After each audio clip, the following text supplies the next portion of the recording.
since today is a Sunday, tomorrow is not going anywhere, so he's going to allow us, a little bit of more time, to engage, with him. I hope any issues that people might be having are going to be answered tonight. So, Wopo Chingono, welcome to the space. Thank you very much, Uncle Jed. And thank you very much to everyone who's on this space. Those that are here anonymously, I welcome you too. Um, I think it's important for me to start by saying that this conversation that I am having with you today is a national conversation. I want to talk about the state of national politics.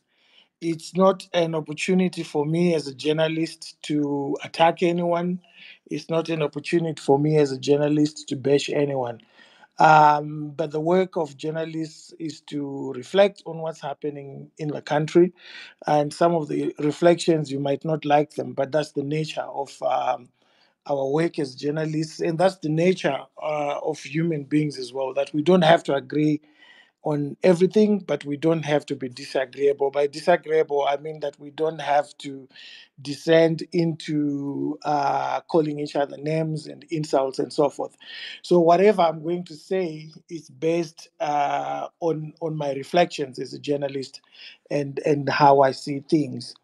Uh, I would like to start by saying that where we are today was formed by history, so we cannot avoid the history, the political history of our country, because it is what has given birth to where we are today. We are a country in dire straits. We are a country that is broken, both from the citizen side and also the state side. Some might say I won't be pushing it to say we are a failed state because we can't provide healthcare for our citizens. We can't provide good schools for our citizens. We can't provide decent roads for our citizens. We can't provide clean drinking water for our citizens. We can't provide decent roads for our citizens. Even the pensioners are not getting paid. Whatever they're getting is very minimal. And if you look at how they worked so hard, some for the past 40 years, I've got a very good friend of mine who died 2 years ago, Professor Kahari, you all know him. All his money was wiped out by Old Mutual. So the country is not working politically and otherwise. But our crisis in Zimbabwe uh, manifests itself through economics.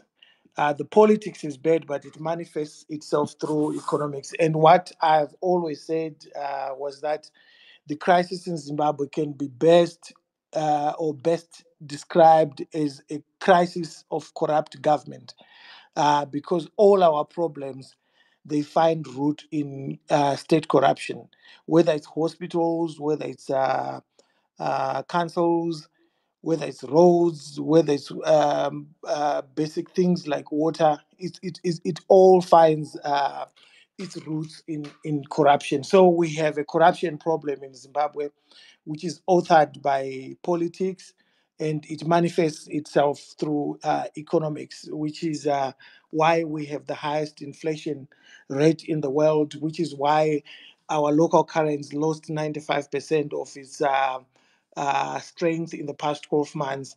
And it affects ordinary people in the streets.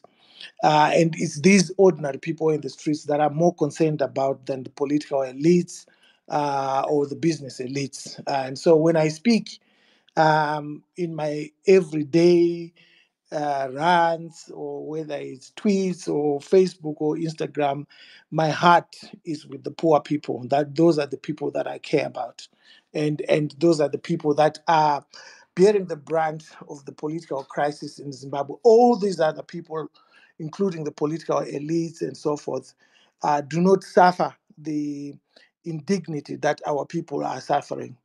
So when we defend politicians, whether it's ZANU politicians or or opposition politicians, we must remind that we must be reminded that the people that we should actually be caring more about are the poor people, and not spending our time bootlicking and defending political elites that we support or perceive to support. So I want to start with the history of this crisis. It starts in the late 90s or mid 90s. I want to use myself as an example of the people that were around me that saw that things were not going to work. One of my relatives was very high up in government in the 90s. When I finished journalism school, said to me, "You need to get out of this country." That was in 1994. And I said, "Why?" Because at that time I was making money and I thought, things were hunky dory. But she had the foresight that I didn't have as a young man. I was 21 years old when I left Zimbabwe for Britain in 1994. And I understood what she meant when I got to Britain, because the opportunities that were available to me and many others that were in Britain. And I've seen some couple of guys that were in Britain with me at the same time in the 90s. They can allude to the fact that you could just walk into a bank and and apply for a loan. A lot of Zimbabweans went into truck business. A lot of Zimbabweans that were living in England went into trucks, borrowing money. I remember going to Coventry. Peter Glove was popular at that time because I think there was a trucking company that he had good relations with, and a lot of people would say, "Oh, Ndugunona Peter, I want to buy trucks," and some people became millionaires through that. Opportunities which were not necessarily available to people that were back home. We saw our moment at different times. I saw it in 94, some saw it in 2000, some 2008, and so forth. So in 1997, the currency collapsed. In 1998, 99, we went into the DRC, and we were spending over $1 million a day fighting the DRC war.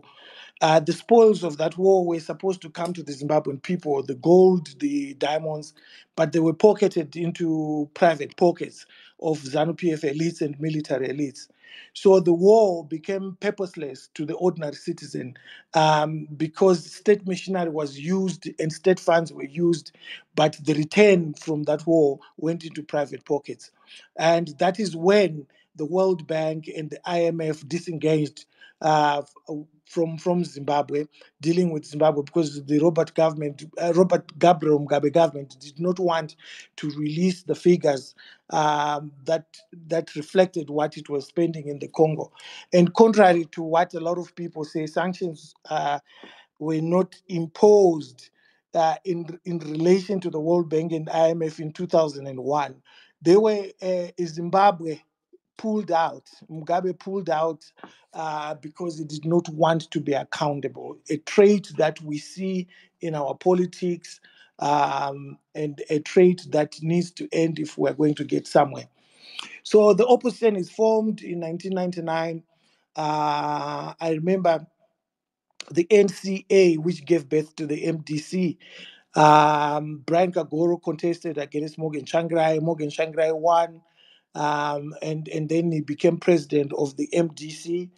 And in 2002, when they realized that the MDC was a potent force, after it managed to mobilize against the constitutional reform process document in 2000, the military became involved in a blatant way. In the past, it was involved from the back, but it was now at the front when General Nawashi announced that they would not salute anybody who did not take part in the liberation struggle.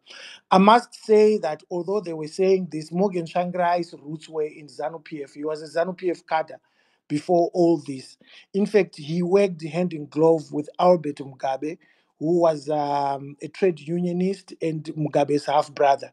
And so most of this elderly generation, the older generation, their roots were in ZANU PF, but they were dissatisfied with ZANU PF rule, and most of them became the opposition that gave birth to everything that we got to know about in the past 24 years. In 2005, it's an important milestone that, or rather, not milestone, but it's an important point of aberration for the opposition, because that is when the first split of the opposition happened. And this split is about Professor Walshman Nube, who was Secretary General, Vice President Sbanda, and it involved David Coulthard, Trudy Stevenson, and many others. They left because the constitution of the opposition had been violated. The president of the opposition, Morgan Tsvangirai, had refused to adhere to the vote results um, of the National Executive Council. They were voting whether they should participate in the senatorial elections. The other side said yes, the other side said no. The no side was represented by Morgan Tsvangirai. The yes side is the one that eventually left with Professor Ncube and others. They left for good reason, because the constitution had been violated. At this point, you then realize that Zimbabweans are not actually different. They are the same. When the constitution is violated, they don't care as long as it's their favorite who has violated the constitution. When the constitution is violated by someone they don't like, they bring a constitutional issue. When the constitution is violated by someone they like, they say, no, it's okay, we can move on, it doesn't matter. And that's what happened. Up to today, I'm sure many of you who were young at that time, you see arguments advanced by people still supporting the Morgan Tsvangirai's failure to adhere to the Constitution. At this point, some of us, we said, no, but if you are constitutionalists, if you are saying that you are fighting to change the Constitution of Zimbabwe because it's bad, you're fighting to make sure that the government adheres to the Constitution.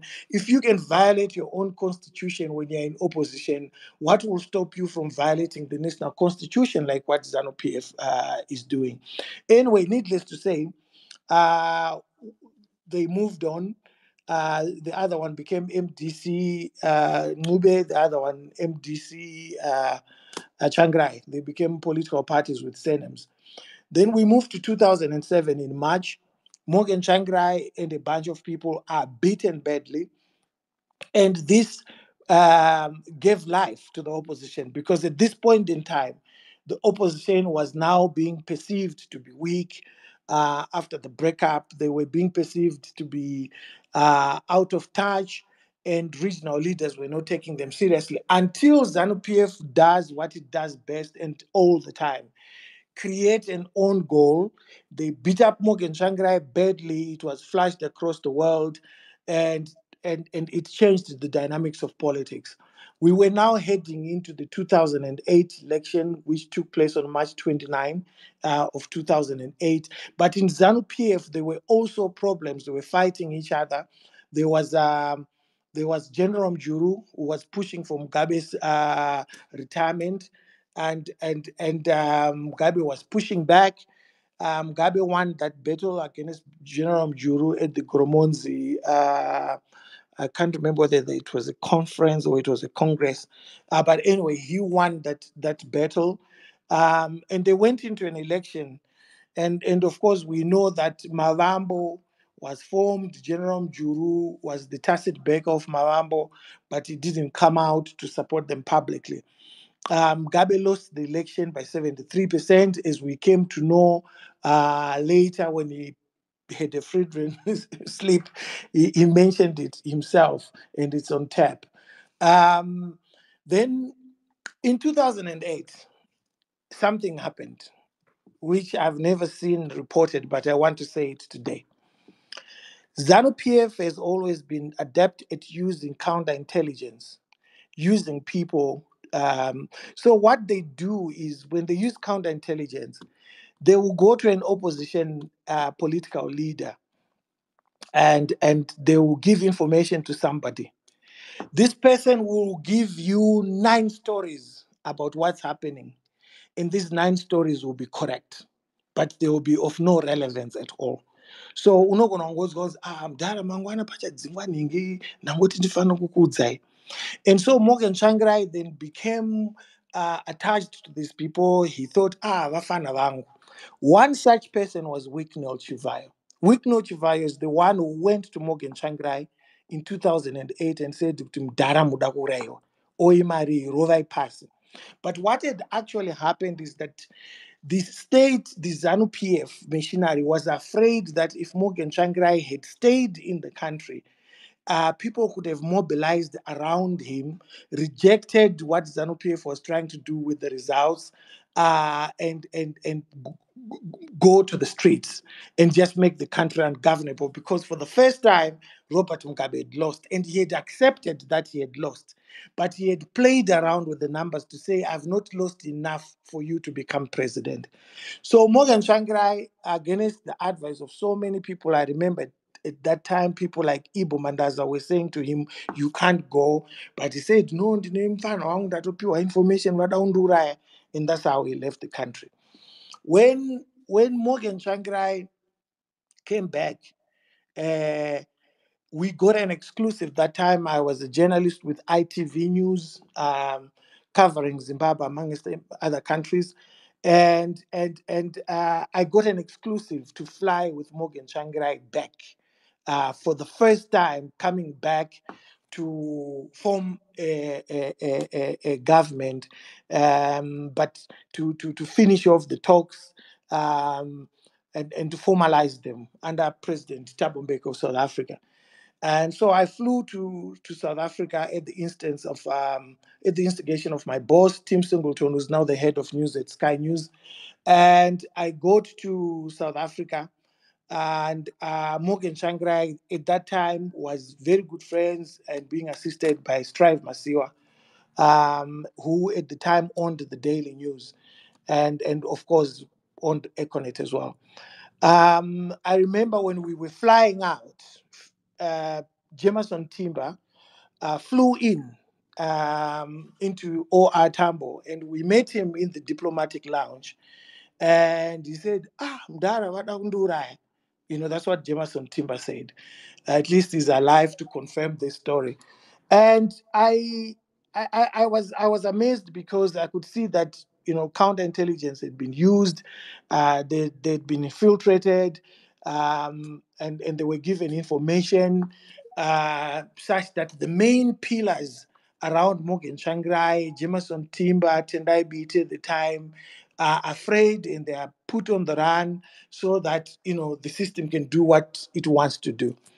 And anyway, we had a GNU. The basis of this GNU was to make sure that there is reforms that had created the crisis that we had. But unfortunately, our colleagues in the opposition went into government and did not focus on the main, or rather core business of the GNU, which was reforms. They became obsessed with power. I remember in I think it was 2012, I flew into Barcelona to interview Sherry Blair, Tony Blair's wife, for a film that I was making for with an American director. And I didn't realize that Morgan Tsvangirai was going to be at the same event as a keynote speaker, or rather, co-keynote speaker with Sherry Blair.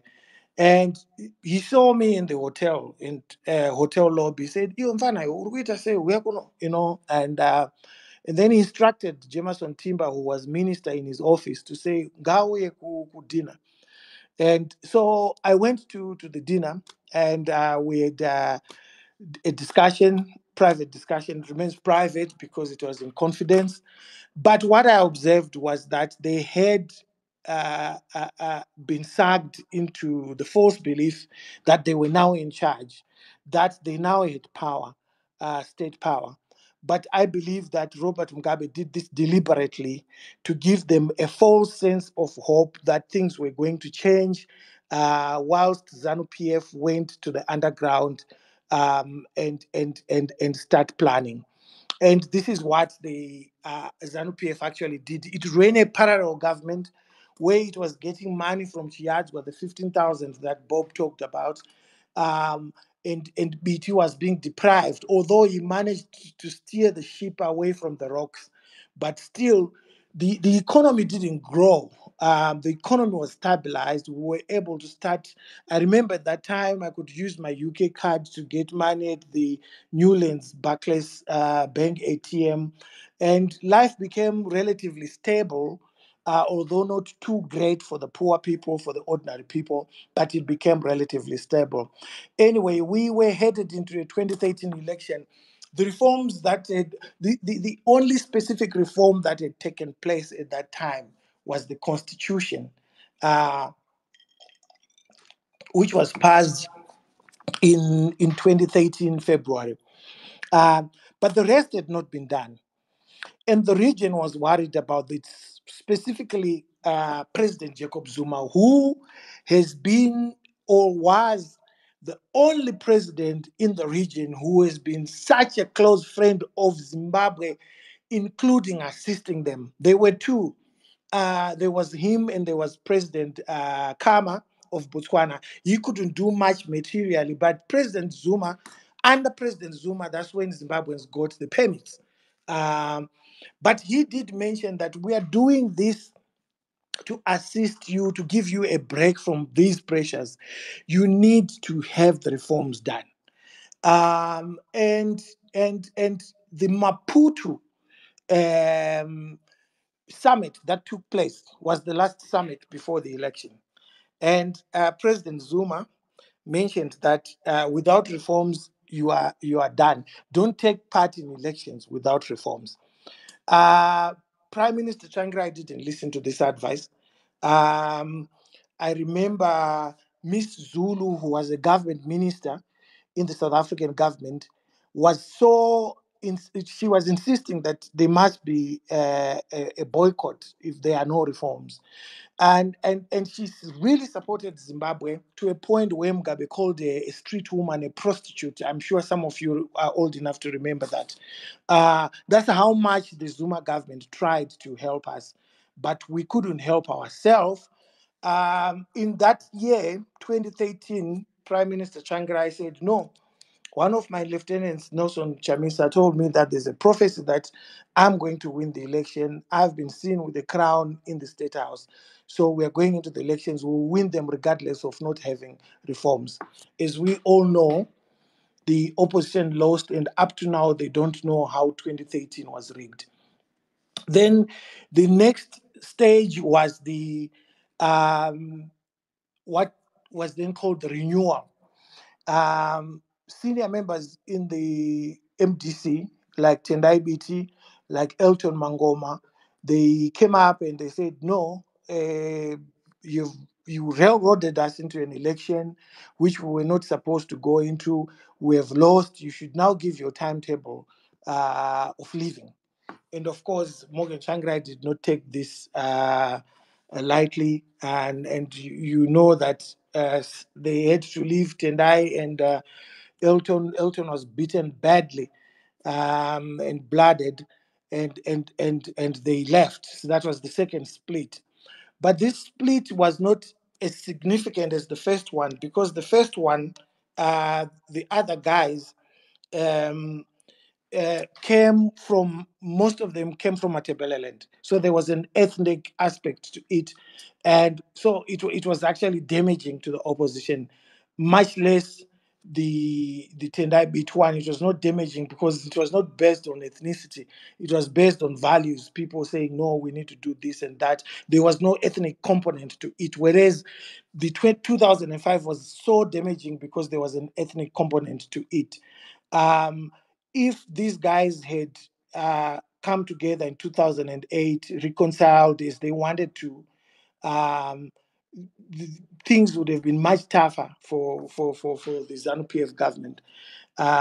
You see, rigging is very easy when it involves a political party without a lot of people who are heavyweights. It's very easy, and as I shall explain later. So fast forward, we go, I think it was 2014 when the MDC had its constitution. Popular Nelson Chamisa was running for Secretary General. He was rigged by Morgan Tsvangirai. Morgan Tsvangirai pushed for Monzora to become the Secretary General. I think Nelson Chamisa had 9 provinces out of 10, but he was rigged out of it. And Morgan, to his credit, he did accept privately to many people that he did it, and his excuse was that you know, there are people around me who were saying this young man has become power hungry. That's why we had to take that action. But I've mentioned that aspect so that we remember that's when the seed of Monzora was planted as Secretary General. Um, it could have been Nelson Chamisa. Who knows what could have happened? We don't know. We don't have the benefit of seeing what didn't happen. And then in 20, I think it was 2015 or 2016, Morgan Tsvangirai was approached by elements of the military. It's important to mention that the opposition has always had elements of the military which it talks to. And I've always argued to them that these people are managing you as opposed to helping you. But anyway, the opposition was approached, Morgan Tsvangirai was approached. One of the people that he spoke to is still alive, General Geje. They were advised that you are now unwell. We are not saying you're going to die, but your political party is a very important institution in Zimbabwe. Um, it's although we are on the other side, but we care about what happens in your party. If you die, it means that this Ndebele woman is going to take over. So we cannot allow a situation where this woman takes over. So you need to sort out your stuff, and advice was given. Some of the things are going to be for books, but advice was given. And he appointed Nelson Chamisa, he appointed Mzuri.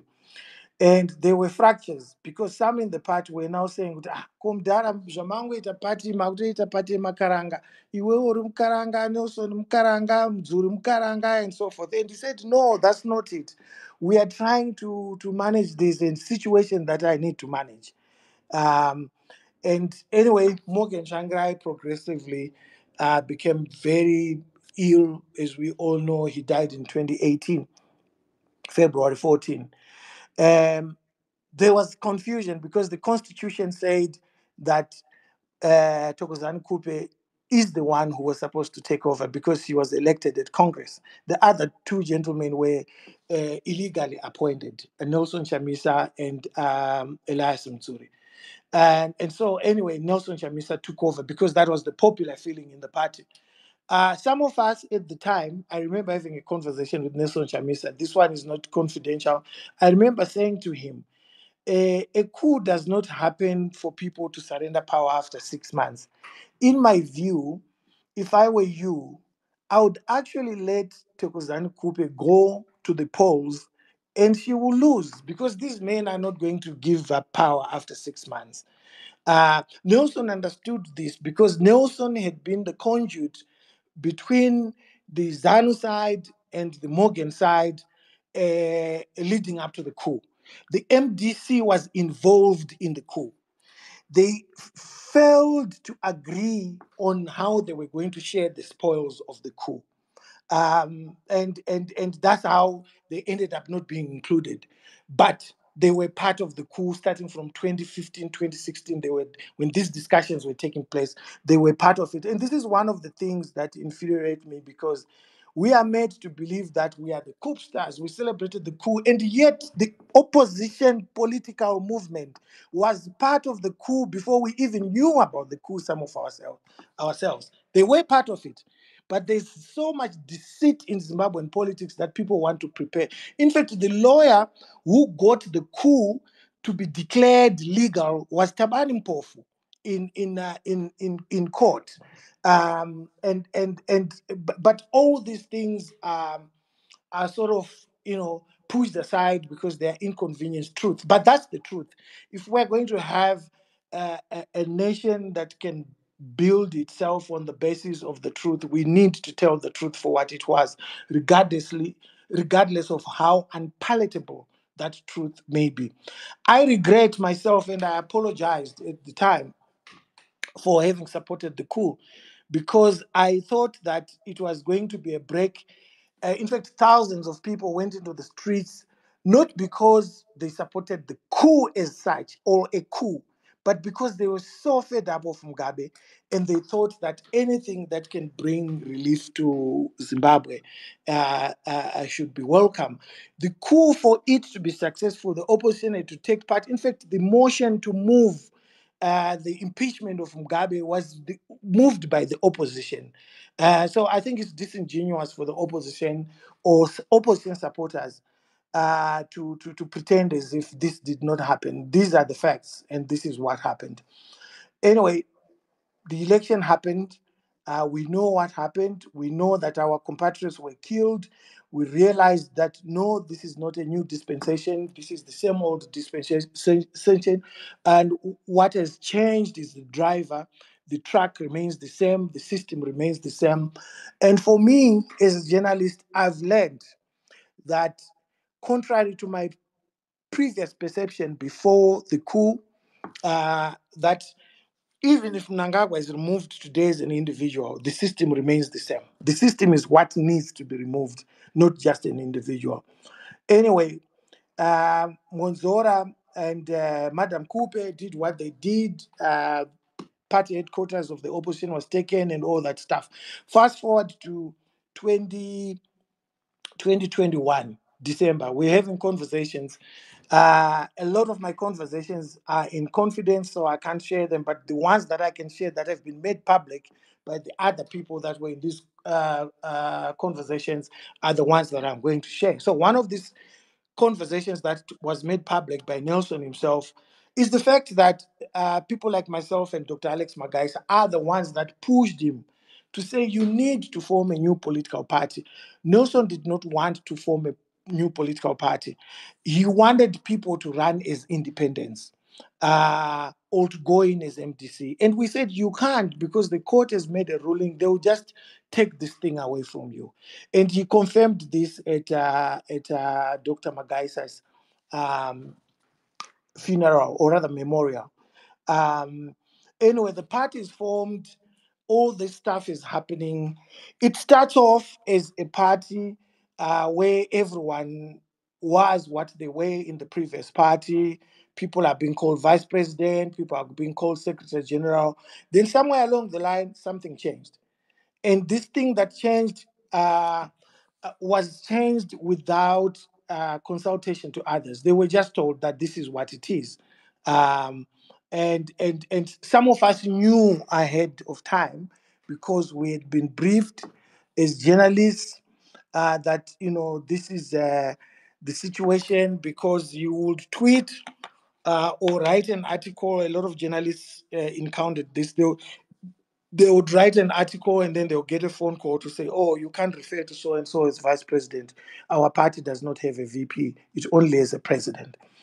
So that was the undoing, in my view.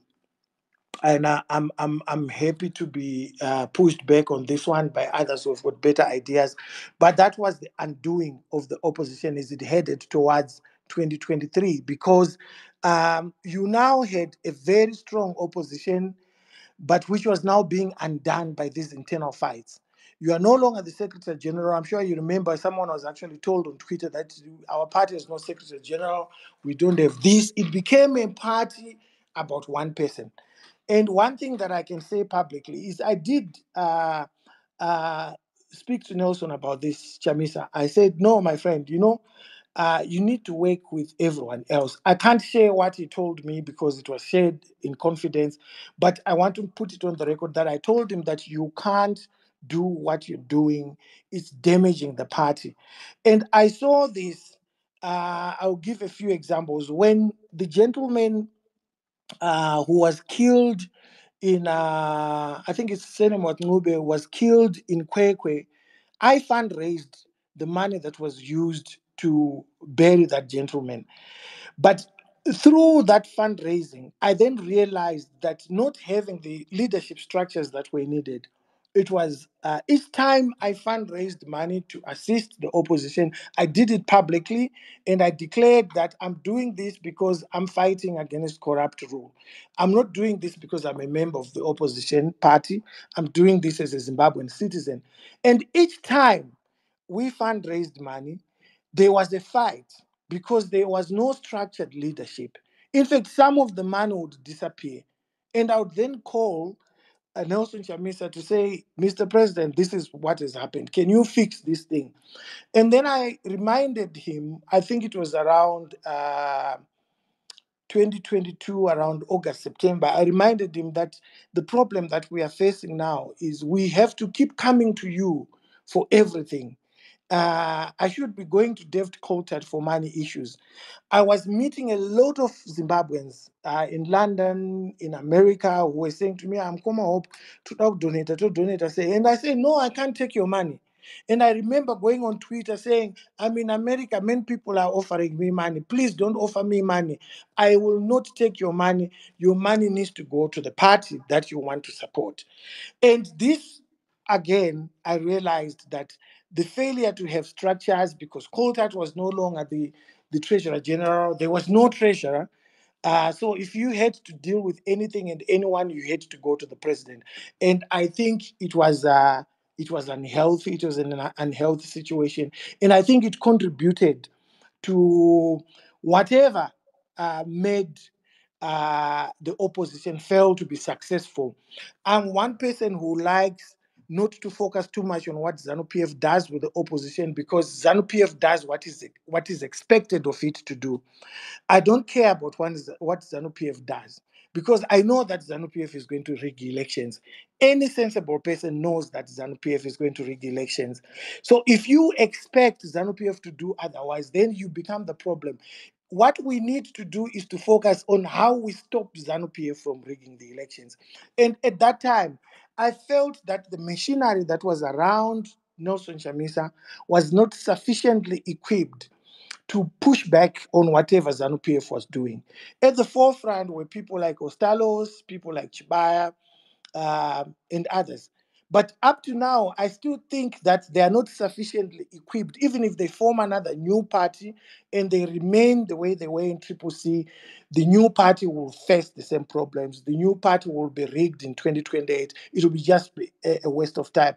And people like myself will not even participate in that, because, as I had predicted, in 2023, it got insults and all sorts of stuff. As I had everything that I predicted to the T happened.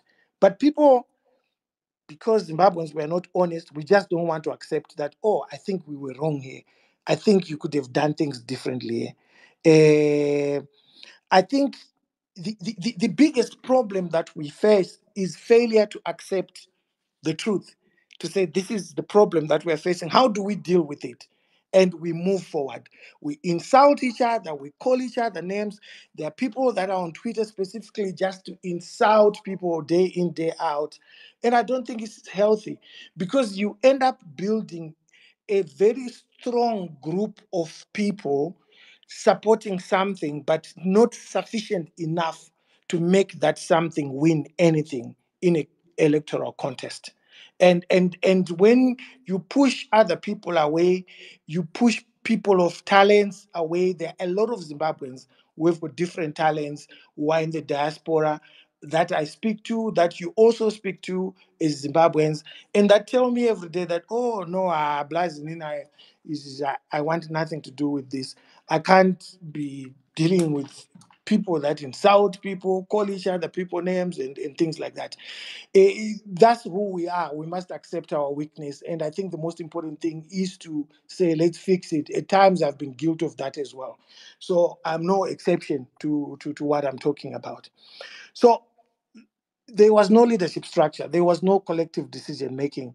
There was no institutional processes. um, and if you wanted, or today, if you want to donate money to Triple C, or to Nelson Samisa's new outfit, who do you give that money to? Nobody knows. I've got a lot of business people who are coming to me. I had to phone Nelson Chamisa. He knows it. I'm not lying. That's why I keep referring to things that I can share. I had to phone him that I've got so and so. They've given me X amount of money. Who do I give? Who do I give that money to? Somebody's sending money, and you saw, you guys, before the elections, all the man I would tweet about it because I wanted accountability. But on the other side, when you give the money, you don't know what happens to the money, and then you hear people complaining. And those are some of the issues that we couldn't say at the time because we didn't want to say things that would weaken the opposition. We were saying things that we thought would strengthen the opposition.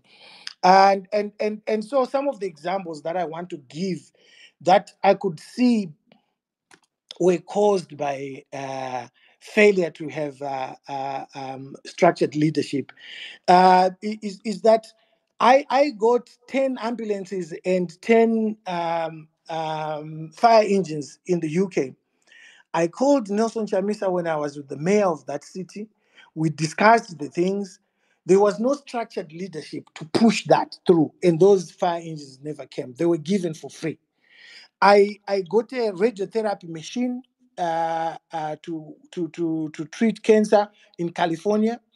I again approached President Nelson Chamisa, as he was called then. I gave him a paper on it. I wrote a paper for him to say this is how you can do it. Nothing came out of it. I got dialysis machines, 40 from a Zimbabwean in Birmingham, who's an engineer in the NHS.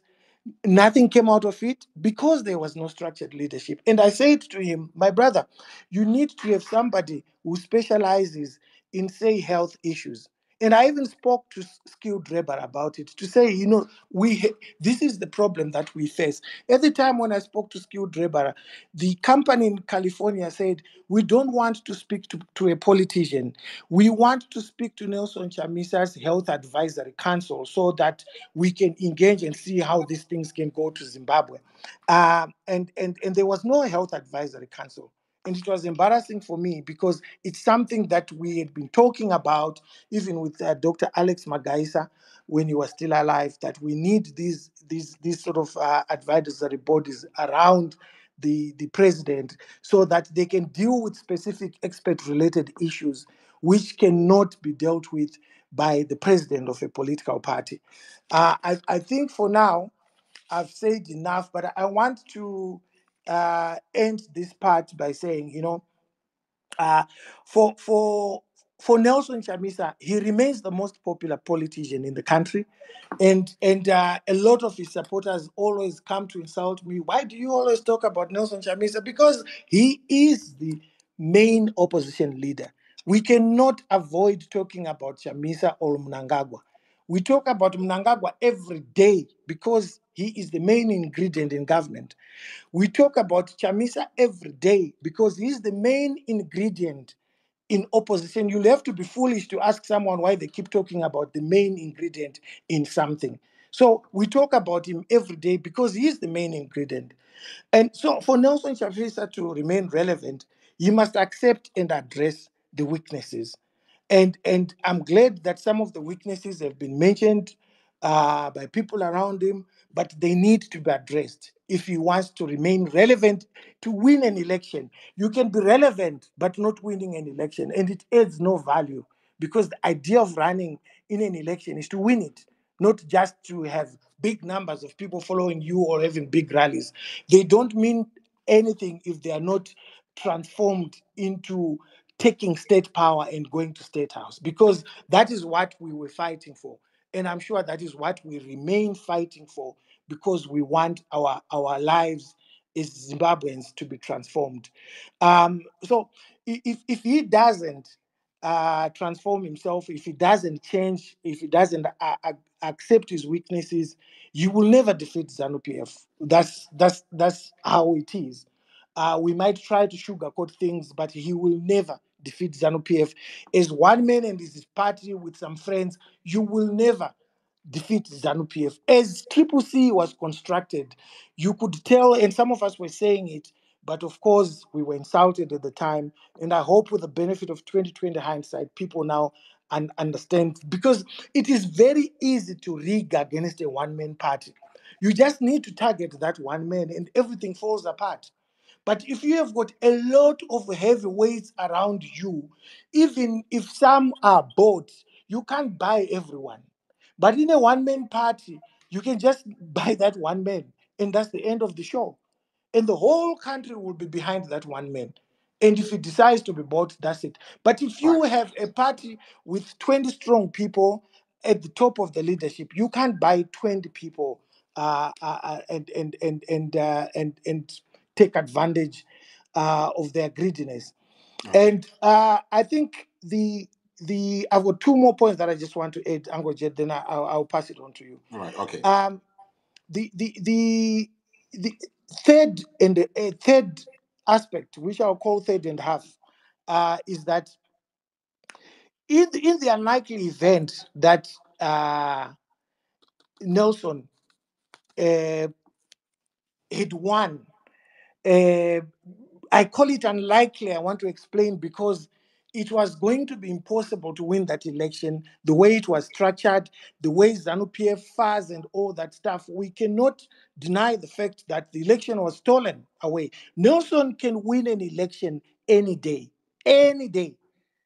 but he needs to have an infrastructure in place that can protect the vote and make sure that he goes to State House. So if somebody wins an election as a one man on his own, if Nelson Chamisa had won and he had been inaugurated, the possibility of destroying the country was there as well. Because if you can't respect your constitution, as I've always said, or if you don't believe in one because you say infiltration, and then you end up running away from your party because of infiltration, it just shows how, some of these things as citizens we need to reflect on them in our homes and say what actually happened. So if a man wins an election on his own without pillars of leadership around him, that person has the potential to destroy the country as well, because he will govern as he ruled his opposition party. That's how he's going to govern. People don't just change because they are now in power. So it's important for us, and if he doesn't change, then it's up to Zimbabweans to ask themselves whether they want to continue with the election charade from 2000 to 2002 to 2005 to 2008 to 2013 to 2018 to 2023 and now to 2028. As things are at the moment, I don't have any hope as things are at the moment, and unless something dramatic happens and people come together and say, you know what, let's do what is good for our country. Let's not be partisan. Let's fix things. So thank you very much, Angojet. Well, thank you very much, for that. I thought, we were going to package that in 15 minutes, but anyway, I just said to myself, okay, let me let you go so that people can pick up, different points, and then along the way, when we do open up, the space, they will interrogate you on some of the aspects, that you have, spoken about. Thank you very much, for that presentation. And as I said, ladies and gentlemen, this space here, it was about Hopewell setting the record straight. So he has done that. He has given us a history of our politics in Zimbabwe, the things that have happened in Zimbabwe, where we came from, all the different stages of our struggle until we are where we are today. But Hopo, I want to push back on one aspect that you spoke about. You spoke about the issue of the counterintelligence, saying that ZANU PF use that quite well, and you gave an example of Chivhayo to say that he went to Morgan Tsvangirai, convinced him that his life was in danger, and that led to Morgan Tsvangirai running away. But that period in 2008, it was in a period that where we experienced violence, killings, people being killed. Surely, his fears were they not founded then by the things that were happening around him, his supporters being killed? What could have stopped this regime from going after his life? Maybe that intelligence was quite genuine. Thank you very much. I think one could never know what would have happened when it doesn't happen.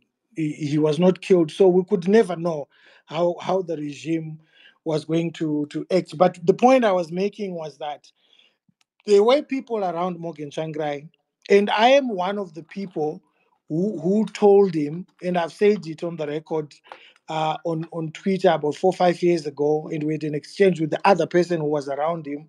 I told him that Maridadi is an agent. Maridadi is giving information about what's happening in your office on the other side. But he kept him on board because he believed that these people were giving him intelligence that was useful. But as I say, the way counterintelligence act, uh, or our counterintelligence operatives do their things, they will tell you 9 things that will come correct, and it's only on the one thing that things go wrong. So I'll give you another example. Um, uh, the debacle in Blawayo, where MPs went to register last minute and almost ZANU-PF almost got away with getting them stopped. That was caused by military intelligence information that was given to these guys to say you need to go last minute. You can ask them. That was given to them. The removal of Fadzai Mahere and the appointment of Promise Mkwananzi. You can ask Nelson Chamisa if I'm lying. Those were things that were related to what I'm talking about. And you remove what people will simply come and tell you is that, oh, your spokesperson, you shouldn't trust her and blah blah blah blah blah. And yet they are removing that spokesperson because she is the most effective spokesperson the opposition has ever had since Lenmo Jongwe, and she was removed. If you look at how the messaging then changed when she was removed, up to now there's no messaging at all. So yes, the fears were there, people were being killed, but that's specific thing yokuti mudaraktiza aimuda kuurayiwa was based on the fact that they were scared um, that this man has won the election and the people will go onto the streets in his name and we won't be able to handle it. Because one thing that Zimbabweans must understand is that the regime can only do so much in terms of killing people. There's a threshold that you can't cross. I don't know what that threshold would be for Zimbabwe. If you kill 6 people in the streets, like what happened, you can get away with it, as ZANU-PF did. If you kill 1,000 people in one day on the streets, you might not get away with it. And a regime that is clever does not want to put itself in a situation where it has to end up killing people. So it removes the agents, the ingredients, the active ingredients that will lead to people being mobilized and going to the streets. The same way they did with Job Scala, remove him during election time, and disable the opposition, then bring him later. And Job Scala was removed specifically because they did not want him around during election time. And a lot of us, we've got stories to tell that we can't tell now, of how so many of us were intimidated because they took this election seriously. And we ended up in a situation where so many people are saying things. Oh, ningada kuti so. Oh, ningada kuti so. We get this information. Mkoma itokwira ndege nhasi muda kuraiwa. You know, and you have to make that decision. But gladly, and people around former Prime Minister Morgan Shangirai will acknowledge this, even his kids, I guess. He regrets because he realized by the time he died, he knew that he had been played. So to answer your question, Ango Jed, there is a possibility that anything could have happened.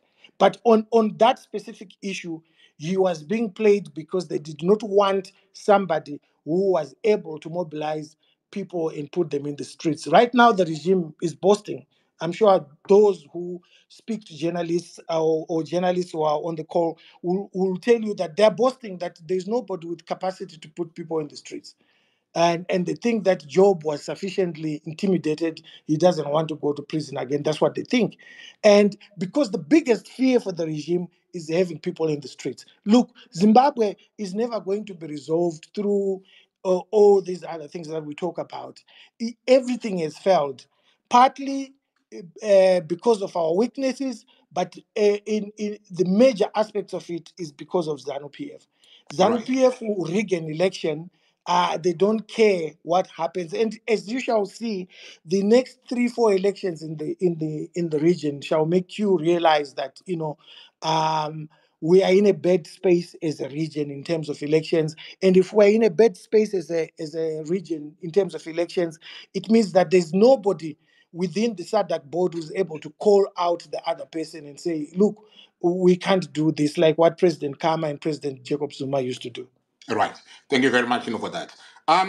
In the can I say in the second half of your presentation, you spoke a lot about Nelson Chamisa. He spoke a lot. I mean, he mentioned that he's the one that told Morgan Tsvangirai that he had a dream. Morgan Tsvangirai being the leader. He went on to say that he was a conduit. In the coup, that took place, and then he went on to mention him as he assumed, the presidents of the MDCT after the death of Morgan Tsvangirai. So rest in peace, and everything else that that I've said pertaining to that. You mentioned him quite a lot, and people I've seen on social media. They always accuse you of name dropping his name, accusing him of this, accusing him of that. Can you shed more light why why the focus on Nelson Chamisa? Why you think that his name should be a name that should be talked about? I know he touched a bit on that, but because you stand accused of being a person that wants to bring down Nelson Chamisa, but at the end of the day, I remember a few years back, you and Nelson Chamisa used to talk, used to share ideas, and you even mentioned that Nelson Chamisa. I even ironically, when you spoke about the memorial service, I was actually watching that that video. Nelson Chamisa invited you to come to the front. He spoke highly of you, the work that you're doing, and even mentioned that you were the people that pushed him to go into the by-elections, etc. Why Nelson Chamisa? Why is it that he has to be the focus of some of the issues that you are highlighting? Well, there are two main politicians in Zimbabwe.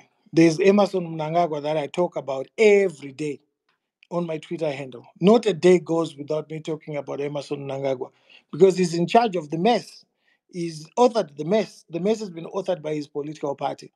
The alternative to Emerson Mnangagwa is Nelson Chamisa. He is the main ingredient in the opposition.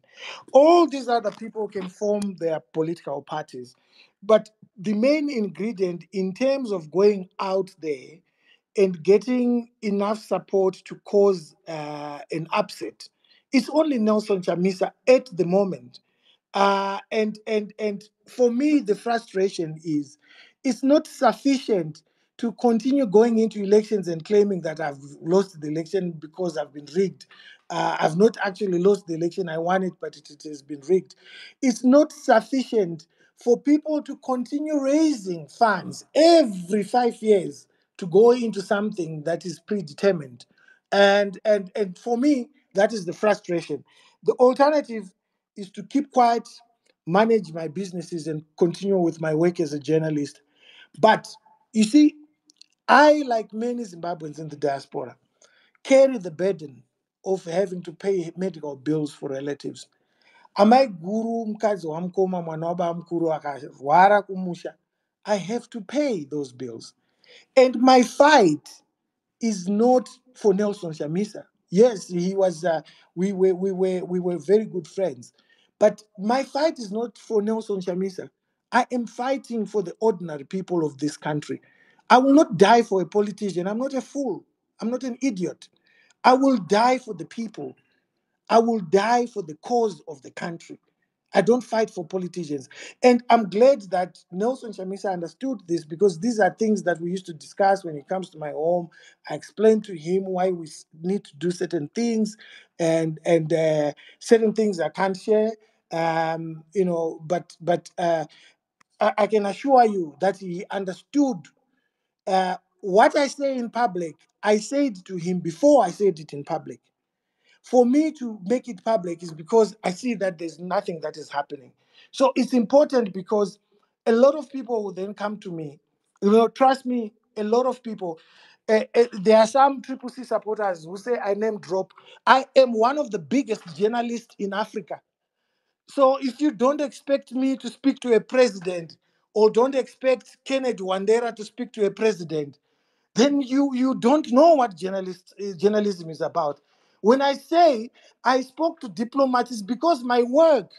Diplomats actually come to my house. I don't go to them, because of the stature that I carry in my country as one of the top journalists. But people get angry. They say you're name dropping. Of course, I'm different from you. If you're working as a nurse or a mechanic, I don't expect you to be meeting presidents. I meet presidents because I'm a journalist. I would be a bad journalist if I don't get calls from presidents. Good award-winning journalists get calls from president, get calls from government ministers across the continent. They get calls from corporate leaders. They get calls from all sorts of people. There are people that will call me and say, "Where are you?" "Oh no, I'm out of the country. I'm in London. Let's meet. We need to talk." Because of my work. That's why I've got 705,000 people following me. Why would you be surprised that I meet presidents? I am a source of information for so many people.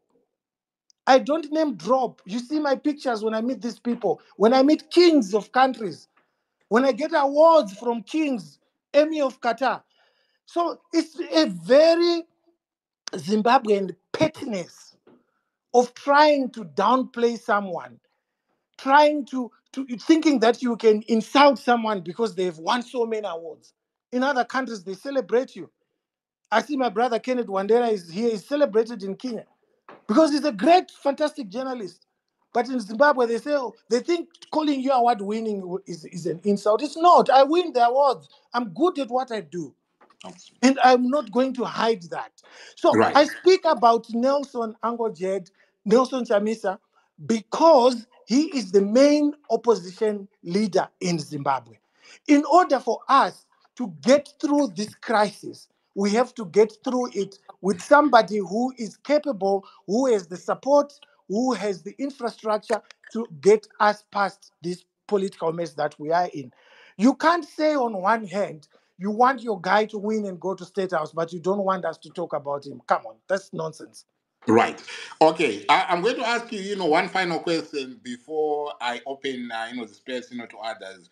I want to welcome, Titus, my co-host. As always, you've done, a brilliant job in helping me, with the co-host, with, the spaces that, we have done. So, yes, so he's going to be helping me in identifying or in, choosing people to come in and ask questions. As I said, we are not going to be populating the speaker forum with so many people. What we'll do is we will pick three people at a time, and then those three people will ask their questions. Hopefully responds, and then we add another three in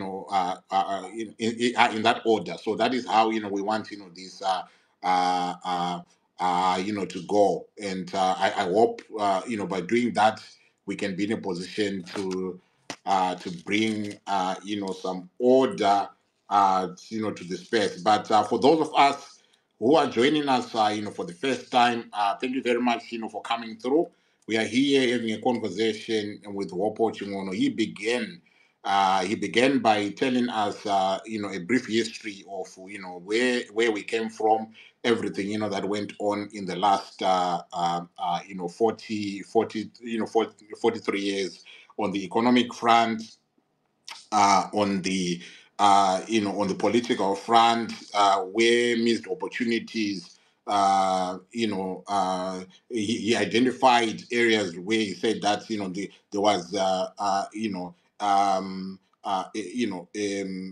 life that was created for the opposition, but out of that life, nothing came out of it. So yeah, so you spoke about the Tsvangirai period. You've spoken about the Nelson Chamisa period, all focusing on the opposition and what is happened in the opposition.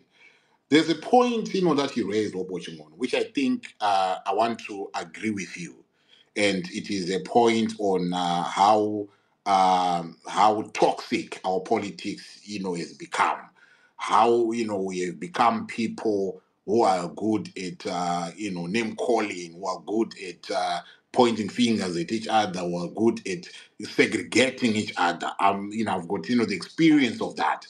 Each time that I open up the space, you can actually tell that okay, here we are having people that belong to this side, and if somebody comes from the other side, you can tell the engagement that goes on right there, and you can almost cut the air with with the scissors right there, because the tension that gets created at that particular moment is so I can say so it's saddening, because we are supposed to be one people. um Focusing on you, Opocho, you've spoken about calling each other names. And lately, you're calling. I don't know if I can bring. Okay, let me just bring up his name. I saw, if you, I think, it was yesterday. You referred to Promise as a thief. You're referring to him as a CIO. Yes, referring even as, infiltrator. Are you not guilty, of the same thing here, name calling? Because people are still waiting now for the evidence to say that he's a CIO. He has done this. He has done that. Is it justified to be labeling somebody, by that without following that up, with the evidence? Thanks, Uncle Jed. I think I did mention in my presentation that when I speak about our society, I'm not an exception. I'm part of that society. I'm part of that society which has generated toxicity. I've contributed sometimes by saying things I shouldn't have said. But in the case of Promise, I don't want to say anything about it because I'm now working on a story, and I think the story needs to speak for itself. So I can't say anything at the moment. I don't want to say much and preempt. I'm now working on a story, and the story needs to speak for itself. But in broader context, you are right that we are all guilty of these things. But being guilty in itself could be a healthy thing if you then understand what you need to do to make sure that you don't repeat the same mistake. It's like when you make a mistake, making a mistake in itself is not terribly bad, but it's understanding something out of that mistake, learning something from that mistake, and saying, no, I shouldn't have done this. And I think we all learn, we all make mistakes. I want to share a quick story of how during the coup, so many friends fought each other. Uh, and at that point in time, I'm sure you remember, Uncle Jet, that I had a fallout for about 2 months with my good friend, Dr. Alex Magaisa, because he didn't support the coup. And he actually, if you remember, he had a fallout with Tendai Biti over the issue of going to Washington and making presentations and so forth. But it was Dr. Alex Magaisa who called me, after about 2 3 months, and he said, "Wang, we need to make up. We said things to each other that we shouldn't have said. But let's be bigger than that. Let's engage, and we are friends. We've come a long way for us to destroy our friendship over politics. Politics is for politicians. We are passionate about certain things. Sometimes I said things I shouldn't have said. You said things you shouldn't have said, and we made up. And a good example of what I'm saying. That you know, sometimes we need to learn something from the things that we do. You Um, know, on that note of forgiving, many people complain that you've blocked them. Can you unblock them? it's something that I'm prepared to consider. But you see, when I have to block you, it's because you've been terribly bad.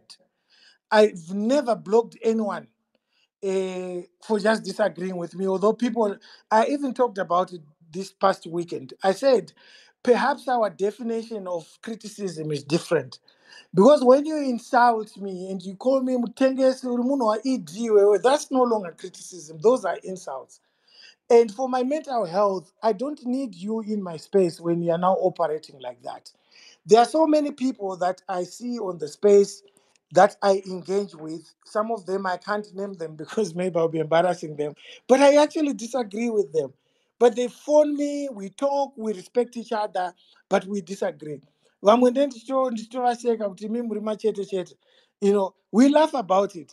Even I remember in 2022 in August, ndaitoseka, when Nelson Chamisa called me when I was in America, I was addressing something. Then he saw that and he called me and we started talking about the address, because some of the people that I was addressing were from his political party. And then ndaitoseka ndichiti pandiri kuadhiresa panapa pakazara machete chete. It's not an insult to call someone chete chete. These are people that have got who have chosen and they've exercised their right to choose what they want. But if we can engage like I'm engaging with you, you've asked me a question, I've responded to you. If I start insulting you, that's no longer criticism Yeah, or that's true. engagement. I'm now insulting you. Yeah, it's now a And different ball game altogether. Yeah. No, yes, I do understand that. But you know what, Wopo, thank you very much. For that. I don't have any more questions. For you for now. Let me allow others. To come through so that they can engage with you. They can ask you questions. So, ladies and gentlemen, with the assistance of my co-host, Tafi, we are going to be adding people so that they ask questions. Please come in with your question. I know that there's some people that want to put context to some of the questions that they might have. It is understandable that you do that, but for now I just want us to have questions, because that right there helps us to preserve the time that we have, and then we can have more people to come through and engage with Hopewell and ask him questions. Please, no insults. Anyone who insults, I will remove you totally from the space. So, Mofu, we've got 47 requests. Are you seeing 47 requests on your side? Yes, I'm saying 48 actually. Yes, yeah, I'm now seeing 49. So we are on the same page, right? So what we can do is allow me to add, three people, and then I'll allow you to add the next, three people. We alternate, like that, and we'll see how this space, progresses. Right. So I hope you're going to allow us, enough time. I've given you enough time for you to set, the record straight. So I'm kindly asking that you allow us enough time so I that think I owe you. I think I owe you an hour. So that's good. you owe me an hour in addition to another hour, right? Right. Okay. So I'm starting to add these the speakers, right. Right. So the first person that I've added Rumbi. Rumbi, thank you very much for coming through, and I'll give you the opportunity to ask your question. So, Oppo, I'll allow these individuals to ask you questions. They're going to ask three questions. So I hope you're good and ready in not noting them down. I'll also note them down in case you don't catch one of the questions. I'll always repeat if you don't catch one of the questions. So I'm going to ask Rumbi to start us off. Rumbi, take the mic and ask your question, please. Hi, everybody. I hope you guys are well. Good evening to you. And good Good evening. Jared. All right. So my question is very broad. It's not really directed to Koma Hopewell, but I want.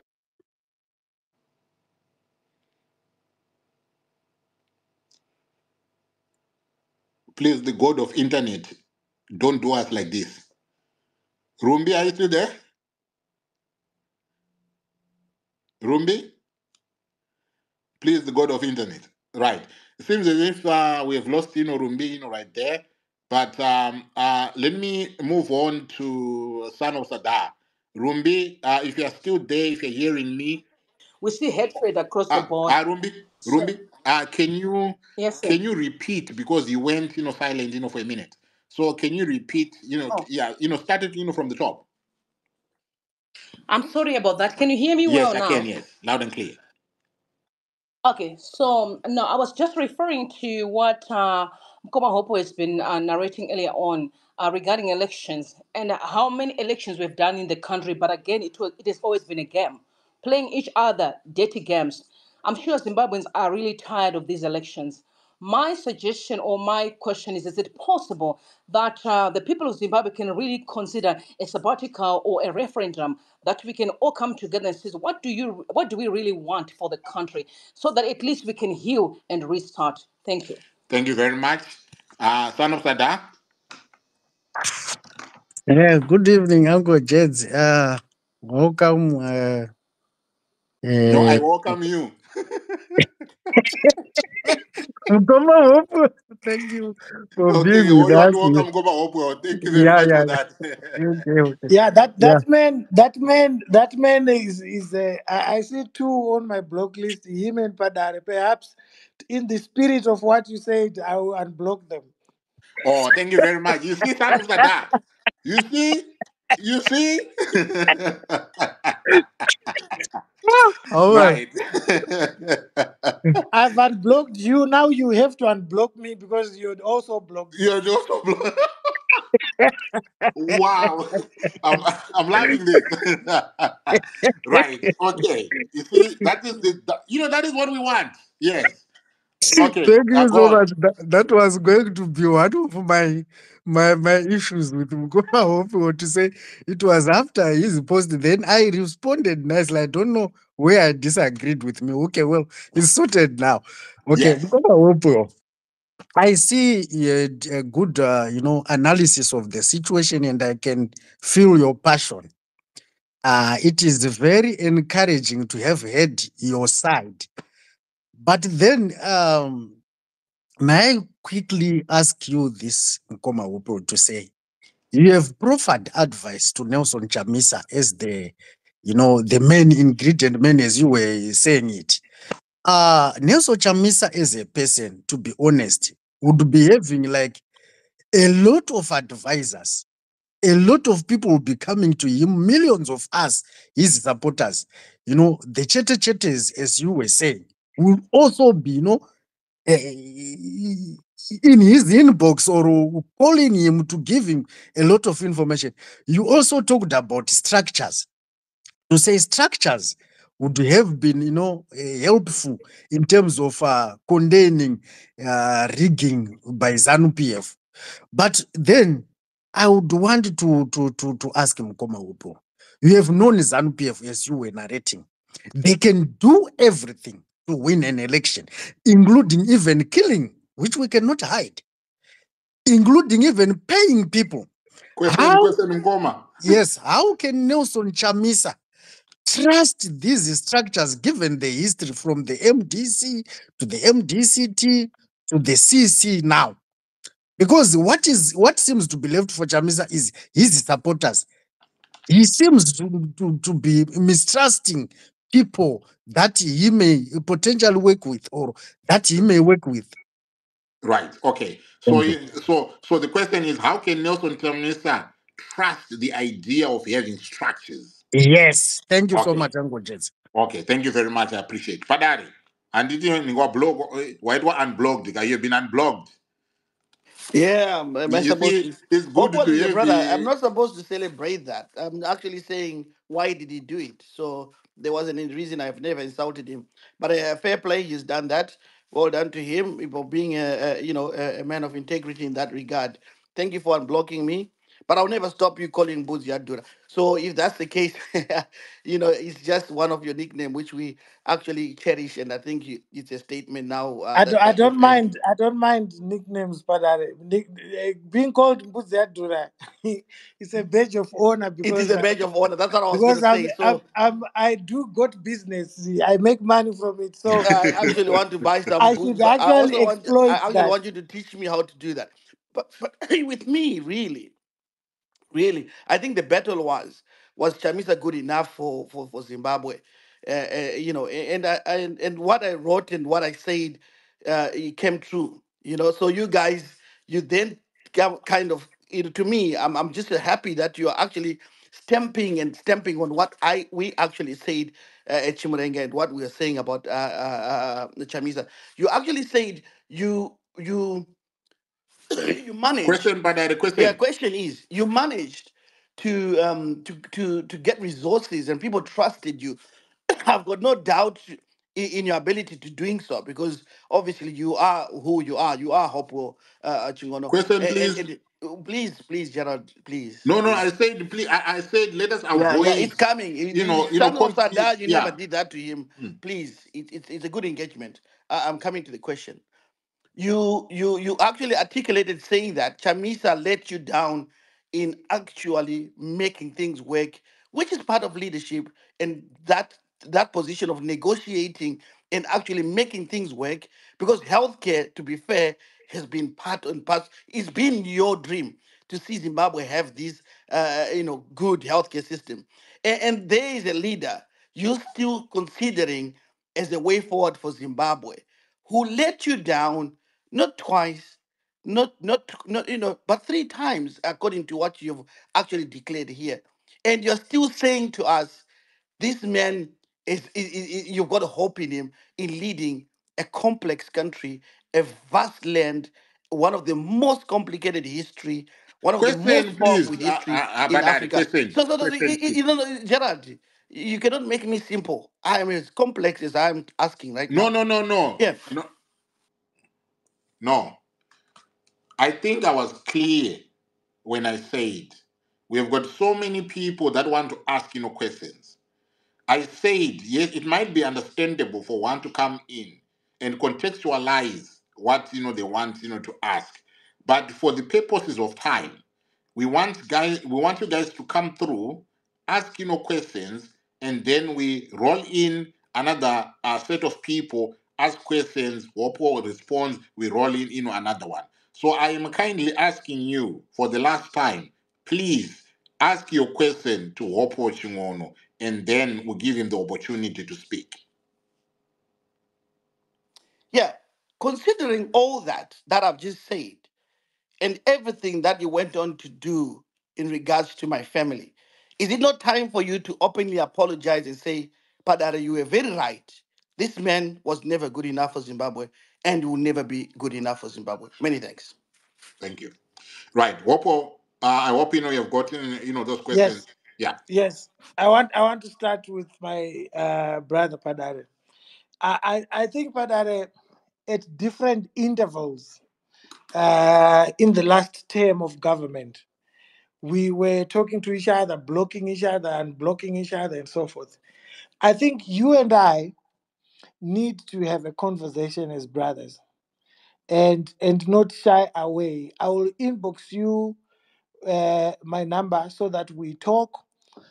One of the most important lessons that I learned from Nelson Chamisa was that you should talk to everyone. He kept saying to me, there are certain things that we were doing together that I can't say publicly, but he kept saying to me, Blaz, you need to talk to everyone. And it's an important lesson that I should practice with you, that let's talk. You're Zani and Zani. But there are certain things that maybe our interests converge. We can we can talk about goats. We can talk about how to make sure that those things work. In fact, one of the stories that is always abused through lies.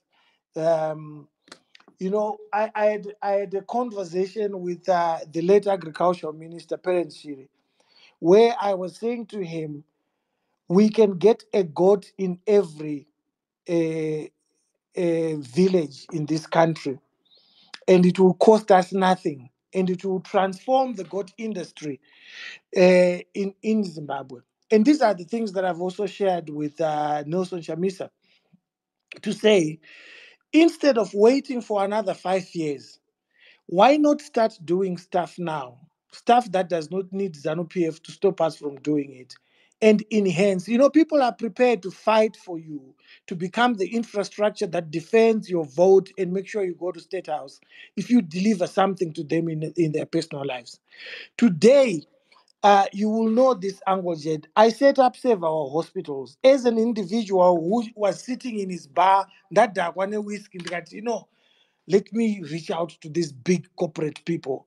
Anapinti Nyandoro, ana Dr. Solomon Gramatunu, Beatrice Mtetwa, all the big people that you can think of. I got them onto a table and I said to them, I need your reputation. You are busy people. I'll do the dong work, but I'll do it in your name. I got Bishop Gandia, Chad Gandia, Anglican, to chair that, and we brought in millions of things into this country. These millions came from the sons and daughters of Zimbabwe in England. All the millions of worth of stuff that came were coming from England. I'm a journalist, Angojed. I'm not a politician. And I expect my politician brothers and sisters to look at these things we are doing and say, okay, you've started this, let's take it over. Let's do it. They have the machinery, they have the support, they have millions. Nelson has got over 2 million people voting for him. He could get those things done. If a mere journalist like myself can get all those corporate names on a table and deliver, there's no major hospital in this country that I did not put staff in when I set up several hospitals. And my frustration is in knowing that these things can be done. And my frustration is knowing that there are Zimbabweans in the diaspora who are ready to assist. I did not spend a penny of my money except the money I was driving up and down. All this stuff worth millions was brought in by nurses working for the NHS in Zimbabwe. I would get a call, Mukoma Hope, hospital kwedu zvinhu zvinoexpire kana before zvaexpire vanorasa. We've got these things. I had a guy, a Zimbabwean guy, based in England, who runs a freight company, who said, Mukoma Hope, I will do this. You see, maybe it's how I express myself. Maybe I become crude out of frustration. But I think I have a good heart. And I think I want the best for our country. If I have to say the things that I've done in my private life to try and assist people, it will take us a whole day. But that's not the purpose of this discussion. I am saying that what Padare is saying, I agree with it, that we need to work for our country. But I don't want to go political like he's done, to say Nelson Chamisa is this and that. No, no, no, no, no. I still want Nelson Chamisa to realize that there is an opportunity to do things the right way. And those things can be done the right way. The beauty of people like myself is we are not infiltrators, because I have refused to join political parties. I don't want to be. That's why you guys would see President Chamisa coming to my home, because I told him, and I told the ZANU guys who were trying to get me in, to say, I don't want this. So when you see them come to my home, it's because they know that I refuse to come to their offices. I don't want to have anything to do with their political parties. I want to have everything to do with the ordinary Zimbabwean citizen. And I don't need to be in a political party to make that change. But I need a political party because it has infrastructure and it's supposed to have leadership structures which I can then say kuti kwagutu kuno vanhu vangani, kubhikita kuno vanhu vangani, ndichitaura nachairman wepolitical party. And in my world, I would like to work with both ZANU and the opposition party. Is so confusing now whether it's Triple C or whether it's Blue. But I only care about people. In I'm not about getting involved in fighting people in politics and all that. When you see me get out of my comfort zone, which is journalism, it's because I'm getting frustrated. You know, I've got politicians in South Africa who say to me, what can we do for your hospital? Your people are coming here, they're straining our system. We are heading towards elections. Perhaps if we can. And I spoke to President Chamisa about this to say, you are a political actor. Why don't you speak to these political actors? But I could see that is trained because you can't do everything on your own. You need subordinates, lieutenants who are capable of doing these things. So I hope tonight's conversation will open gates for us to engage each other, regardless of whichever party you're coming from, but to do things. When I put a ball at Chingono village, a solar ball, Chikono village, I put a ball there in 2015. Vanhu vachingona vanwa mvura ine tsvina, vanonwa mvura inobuda papombi, vakaenda kumba kwangu papombi, vakaenda kumba kwangu kunodhifenda mbudzi. You can tell these people that pamba pangu ini ndonwa mvura yemupombi, vanhu vekuvillage mangu vanozotora mvura yemupombi. Those people support ZANU, some support Triple C. They do not select on the basis of hope and criticize ZANU PF government, because everyone needs water. Everyone needs medication. Everyone needs schools. When I go around quietly delivering books, headmasters are terrified. No, it's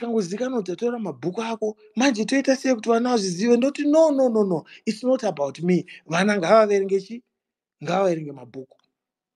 You guys, you saw the campaign I did for books for prisons. Shkurubi was instructed not to take those books. I delivered them around the country, different districts, different provinces. And this is what I want the politicians to do. I don't want them to just sit and wait for the next election. I'm saying to them, work. Where you can't do things, we will assist you. It shouldn't be me, it shouldn't be Freeman doing that stuff. It should be them. We should be there to facilitate. To say, okay, you want to build a block where in Gutu, where in Murewa, where in Bembesi, where in Cholocho. Okay, Freeman is your guy, he will assist you. You want equipment in hospital, Hopewell is your guy, he will assist you. We want to use the currents that we have for the benefit of everyone. So sorry, I've had to give a long answer, but I wanted my brother to know that, to start with, don't insult Nelson Chamisa. Treat him as a citizen, the same way that I would treat President Mnangagwa as a citizen. Because once we start insulting each other, we end up not being able to talk to each other properly because we are talking above each other and no one is listening. And then my sister Rumbi talked about healing. I wrote a paper. I will try and look for the tweet and send it up there. I wrote a paper where I said, perhaps Zimbabwe needs a break from elections for at least 10 years and have a government of national, not a government, I called it a united government. I spoke about this right up to the top of government, if you understand what I mean, with the blessing of President Nelson Chamisa. I said, perhaps we don't need this. Perhaps we need to build an environment of 2009 to 2013 where we allow people to breathe and people to work. The sad thing about Zimbabwe, Uncle Jed, is that when you go out of the country, and I've lived out of the country, when you live out of the country, people think you are living a cushy life in London, or when I was in Cambridge in America. Yet they don't realize how people work so hard. So someone like Padare, who lives in England, the amount of money he sends to his family in Zimbabwe, if the economy was working, that money could have been buying bonds and shares for him on the London Stock Exchange, building a profile for himself, and being able to send his kids in England to private school. Like I did, send my kids to private school in England. But how many can afford that? Most of our people send their kids to state schools in England because they have to support the family back home in Zimbabwe. And I'm saying let's make life easier for our diaspora by making sure that we reduce the burden, the economic burden that their families are carrying in Zimbabwe. If we can get bandages in all hospitals in Zimbabwe, if we can get x-ray machines in all hospitals in Zimbabwe, it means somebody in London or in Johannesburg, Cape Town, or in America does not have to send money for the parent or the brother or the sister to have an x-ray. These are things we can do as citizens between now and next election if we're waiting for an election, or next revolution if we're waiting for a revolution. But these things, they need order. It's an opportunity for the opposition to realize and demonstrate to the citizen that this is what we can do. If I could have got a machine that I talked about, if I could have brought the cancer machine, if I could have brought the dialysis machines, the logic behind it, Uncle Jed, was that we, the opposition, Triple C, controls hospitals. If people didn't know, two major hospitals in Zimbabwe, in Harare, I mean, are controlled by Triple C. Beatrice Road Infectious is called Infectious Hospital in Beatrice Road. Is it Nazareth or something like that? In Wilkins, where we're getting those COVID jabs. That's why Nelson Chamisa was inspecting the COVID infrastructure, because it's a hospital under opposition. And I was saying, my brother, I've got this equipment. Ngatichiisa mahospitari mako. People then see kuti hopanga achingoita noise yecancer machine yazounzwa napresident Chamisa cancer machine here. It was not about me. It was about building confidence in our citizens to say the opposition can do this. 40 machines dialysis sitting in Birmingham. My personal doctor in Harare, Dr. Nyasha Maboreke, said, I will give these guys my building in the city, and they can put these machines and they can run a dialysis center from there. The British Embassy in Harare, their officers came to my home and we discussed this thing when I put it on Twitter. I'm saying it because it's public knowledge. I'm not hiding. I don't want to lie to you. I want to tell you the truth. You can go and ask them if I'm lying. Now, you call me ZANU-PF for getting my machines to treat your relatives who are on the verge of death, and you call me ZANU-PF. You call me ZANU-PF for getting a cancer machine for your relatives who don't have access to cancer treatment. You call me ZANU-PF for getting a heart bypass machine and getting a surgeon to move from Cape Town to come to Harare and treat your relatives. You call me ZANU-PF for that. Right. Yeah. Can we move quickly, through, the questions, so that, Anyway, sorry, we can we get accommodate. emotional because these things involve life and death. I hear you. People die every day. As I always tell you, 2,500 people die every year. 2,500 women die every year giving birth in Zimbabwe. These things hurt me. They hurt me because they hurt me more because I have the solutions and I bring them to the table, and politicians fail to action. It costs only $37,000 to build a maternity theater in Zimbabwe. The biggest hospital in Zimbabwe, Harare Hospital, has got one maternity theater built in 1977 by Ian Smith. Are you telling me that on this Twitter space we've got 1,413 people? If we contributed, can we not build a maternity theater? Is it bad to tell an opposition leader to say, organize these people, get them to donate money? They are willing to donate money. Let's build this thing. We get frustrated because we see that nothing is happening. And we say, you are the alternative. We want you to do better. We are not ZANU-PF. We are not agents. We are not infiltrators.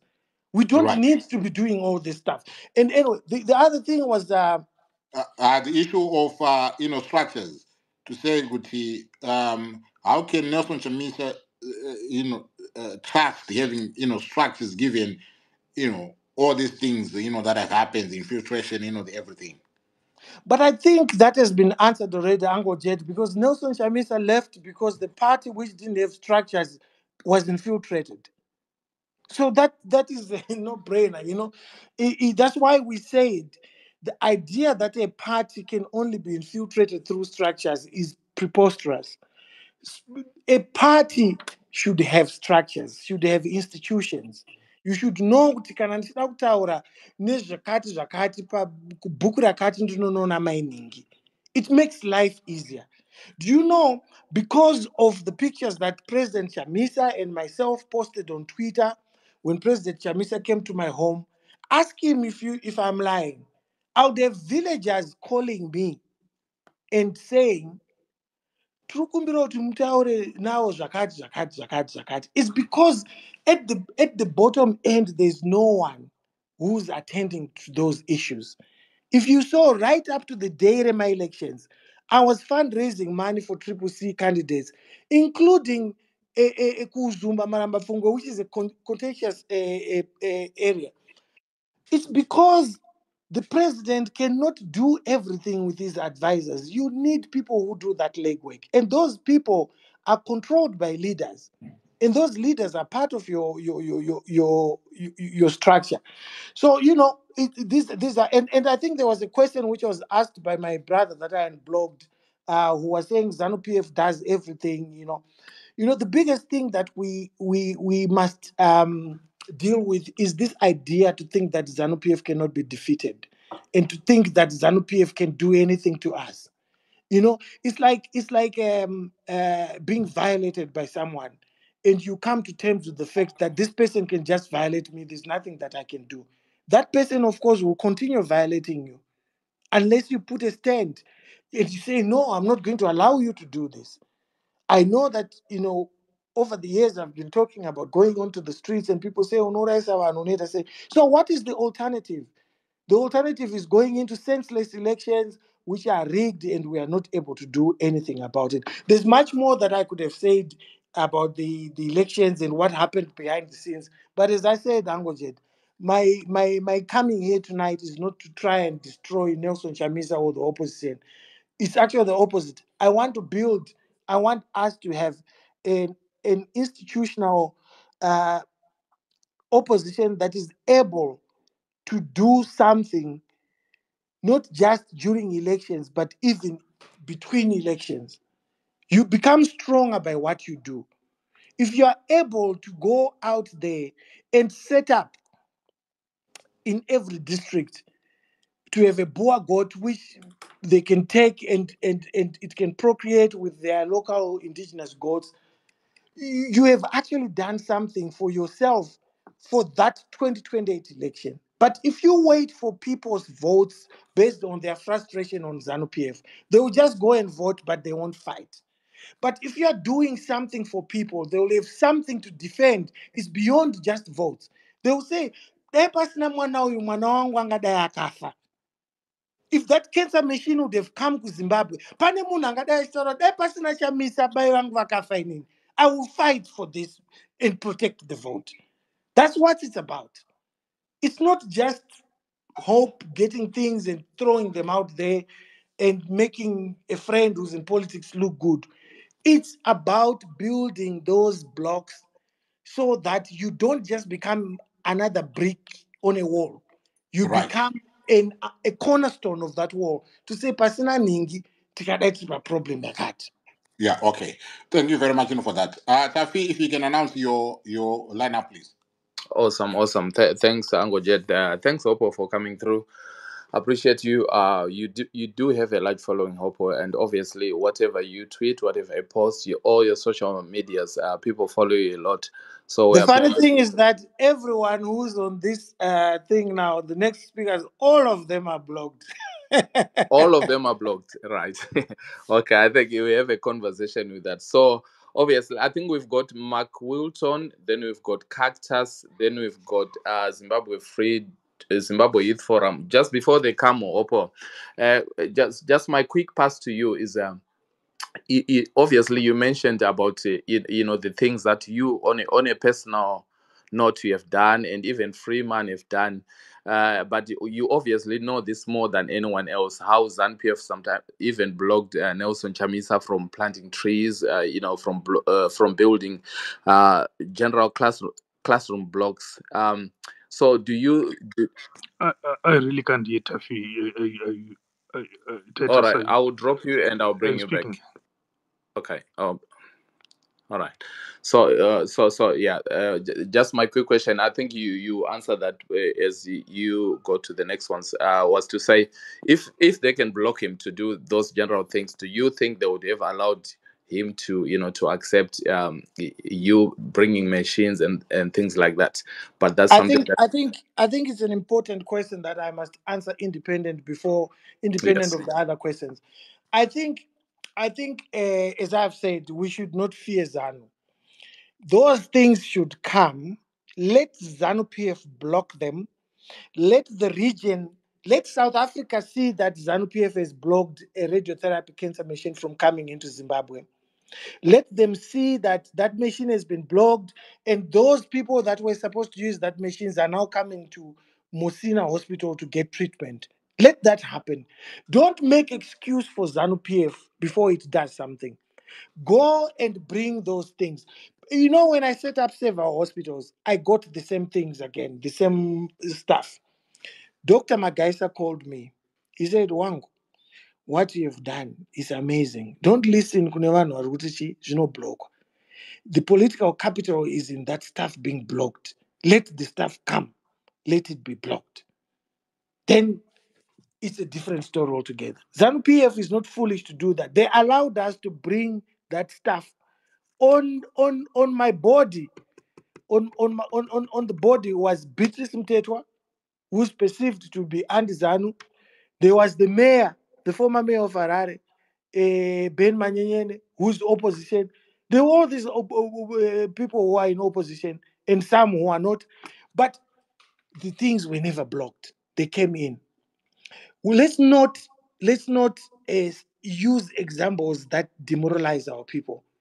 Nelson Chamisa might have been stopped for a specific reason that is local to that area. Some guy is scared that if I'm seen allowing him, but let's not use that to color everything. Let's not demoralize our citizens in the diaspora who've got access to things. Let them bring that stuff. Let that stuff come into the country and let the government stop it from coming into the country.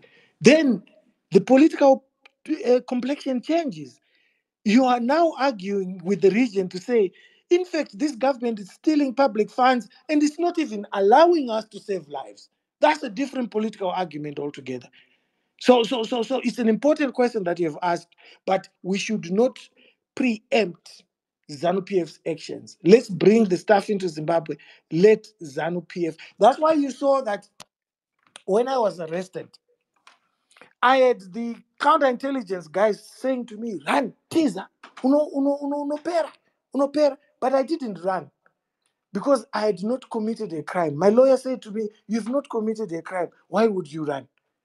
The idea is to create fear and paralyze you from doing anything.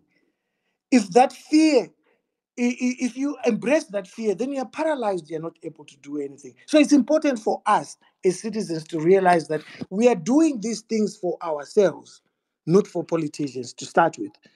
Nelson Chamisa is in charge, or was in charge before he left Triple C, of two major hospitals in Zimbabwe and major hospitals in every city.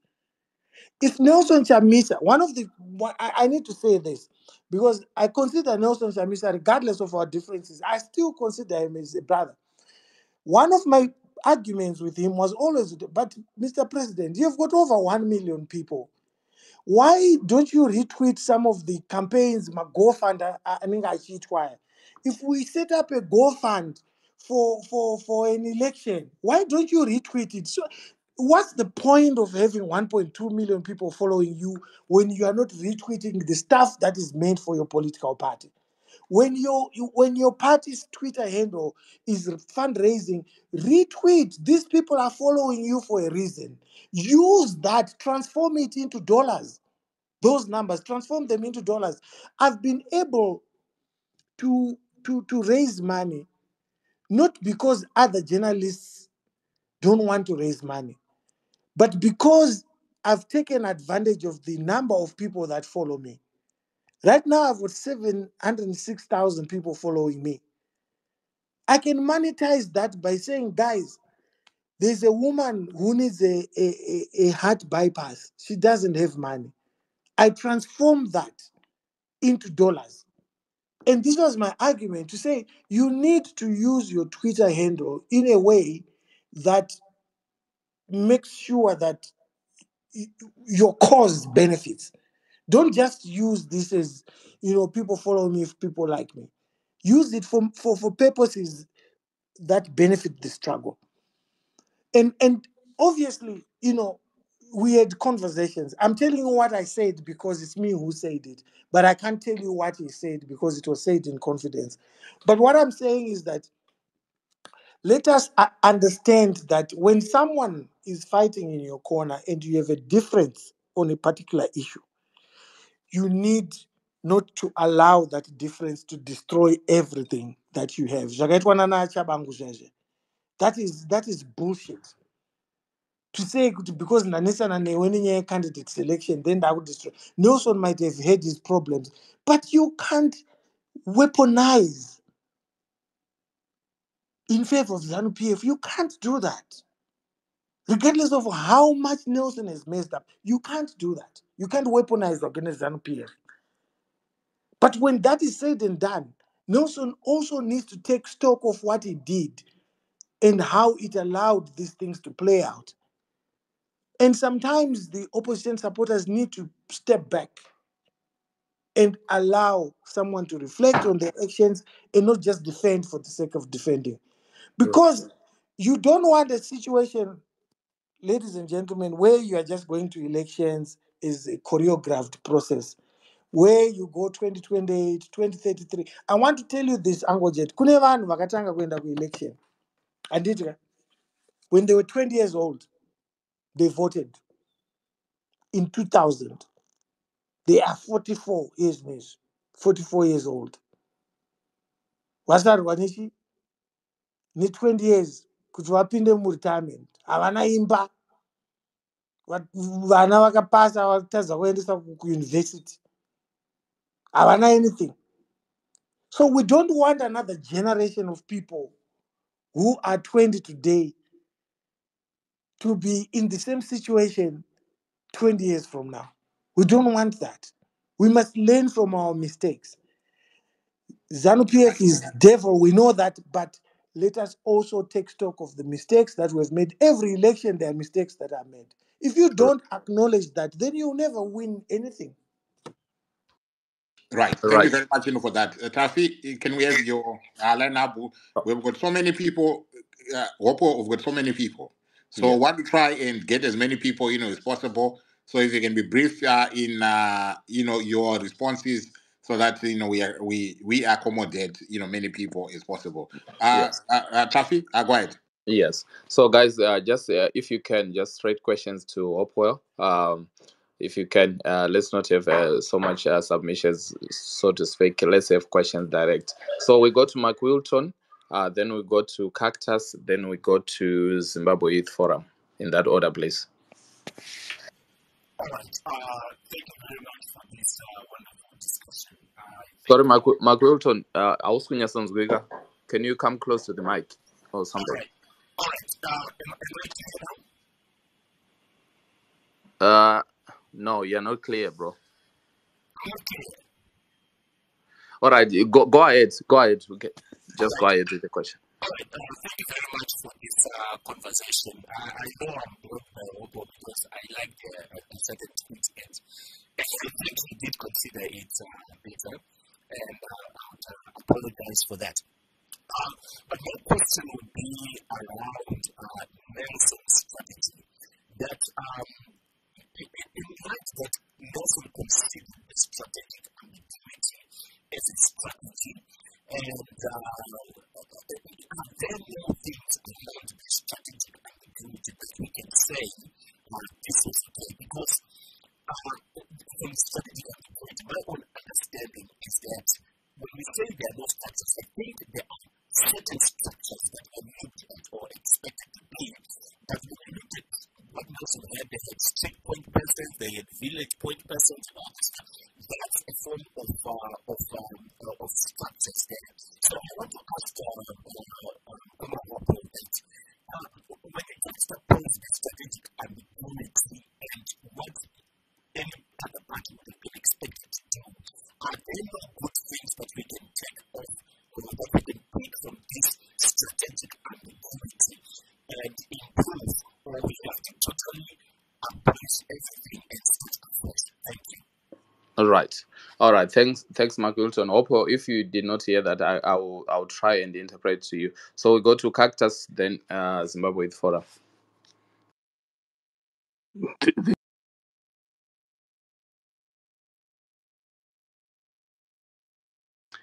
Cactus, are you speaking? Thank you very much, Tafi. Thanks so much. Kuma Hopewell, I hope you find. Can you hear me? Can you hear me, Tafi? Yeah, go ahead. We can. Yes, I'm saying Kuma Hopewell. I understand you blocked me. I think you can also unblock me. Then we can also have a conversation. Okay, my question. I'll try to combine my questions to you. Okay, you are a journalist.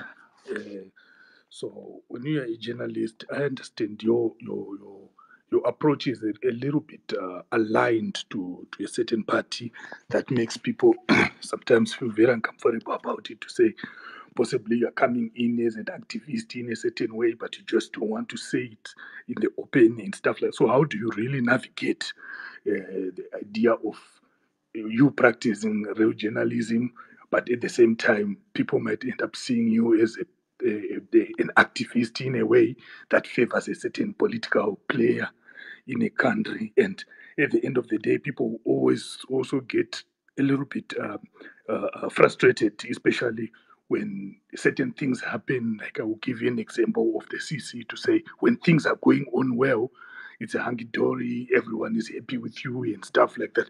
But how do you navigate now the point when you see that there's a bit of a fallout that is going to happen in a way, as much as you can get informed with your own people, then you jump to the other side now, you comment on the other side of the aisle. That's how do you navigate that? How do you become that kind of person that people would actually end up viewing you as an opponent rather than 2 minutes ago as a person who was really useful in the establishment that you previously represented. Then we'll go to the issue of the medical equipment and machines. When you try to pitch them in when you say you get a donation, let's say in America and UK, from what I'm picking up is your first point of call is Nelson Chamisa. Have you ever tried to go through or the government itself, or to ZANU-PF itself, to the government itself, and try to get these things done through the government? Because remember, when it comes, it helps all the people in the government. But if you have done that, I understand, possibly you've done that, but possibly they would try to push you away in that regard. Right. I think your questions are clear, Cactus. Yeah. I think you have, just because we've got, I think your questions are clear there. They've had. So let's quickly go to Zimbabwe Youth Forum, please. Thank you very much, host and co-host. Nkuma Hope, thanks for coming through. Thank you so much. You are the next in line to be unblocked. Yeah, thank you. Oh, I'm oh, sure Cactus can see that is now unblocked. Thank you, Mkoma Hope. I'll actually phrase my question on the tweet which made me to be blocked. It is the very same tweet which you're talking about, where please, you were please repeat it. okay. I'm not sure if you have taken down the tweet now, but it's the tweet where you were talking about all these initiatives which you wanted to do, and they failed because of Nelson Chamisa. You spoke about how you and your doctor, I think Dr. Maboreke, came together and wanted to do rural outreach to offer medication to the elderly and people in the rural areas. And this failed because Nelson Chamisa did not have a structured leadership. I stand to be corrected because I can't find the tweet to quote the exact word that you used, but that's my interpretation. Okay, My that's fine. I'll pin the tweet. It's still there. I didn't delete it. I'll pin it. And Thank you.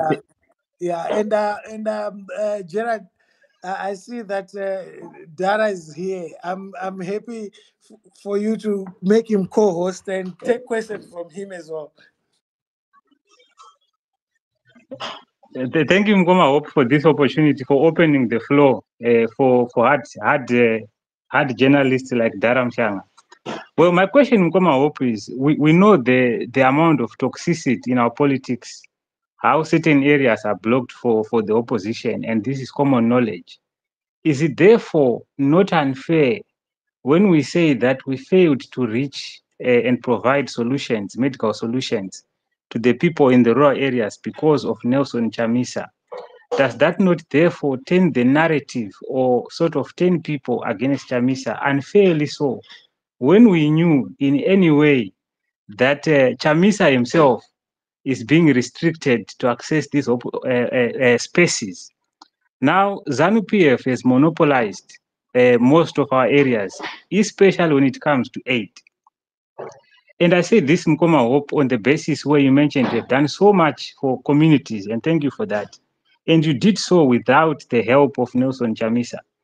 What therefore stops you and your colleagues and ourselves willing to get on board and assist to get these solutions moving, even without Chamisa? That's just my question. And lastly, you also mentioned about the discussions you had with Mafume, which did not come to fruition against because of the weaknesses in the opposition, in particular the person of Nelson Chamisa. Now that Chamisa has exited the opposition movement, as it may now, are you going therefore to re-engage Mafume and probably the president, Woshimi Ngube, to get this project running again? Thank you very much, Mfuyo. Thank you for the opportunity. Thank you, my brother. It seems you know how to get to a brother's heart. When you called me Mpuiwa, I was like, okay, I now have to calm down. Okay, I'll start by answering your question and do it backwards. So I never said people are suffering because of Chamisa. That would be wrong. People are not suffering because of Chamisa. People are suffering because of ZANU PF, not because of Chamisa. ZANU PF government is the government of the day that has the responsibility to provide medical care, health care to all citizens. The ZANU PF government is the one that is supposed to provide educational facilities for all students. It is supposed to make sure that our pensioners have got their pensions. It's not Nelson Chamisa's role. My role was in engaging Nelson Chamisa as somebody that I talked to, somebody who's a brother, to say, let's build you up. Let's do these things so that when people see you doing this stuff when you're out of government, they will say, mukomana ari kukwanisa kuita zvinhu zvese izvi havatomboziva, havafaniri kuziva. Ask him, you tell you. Ndakamuudza kuti havafaniri kuziva kuti ndini ndakubatsira, iwewe ndiwe unoenda nezvinhu.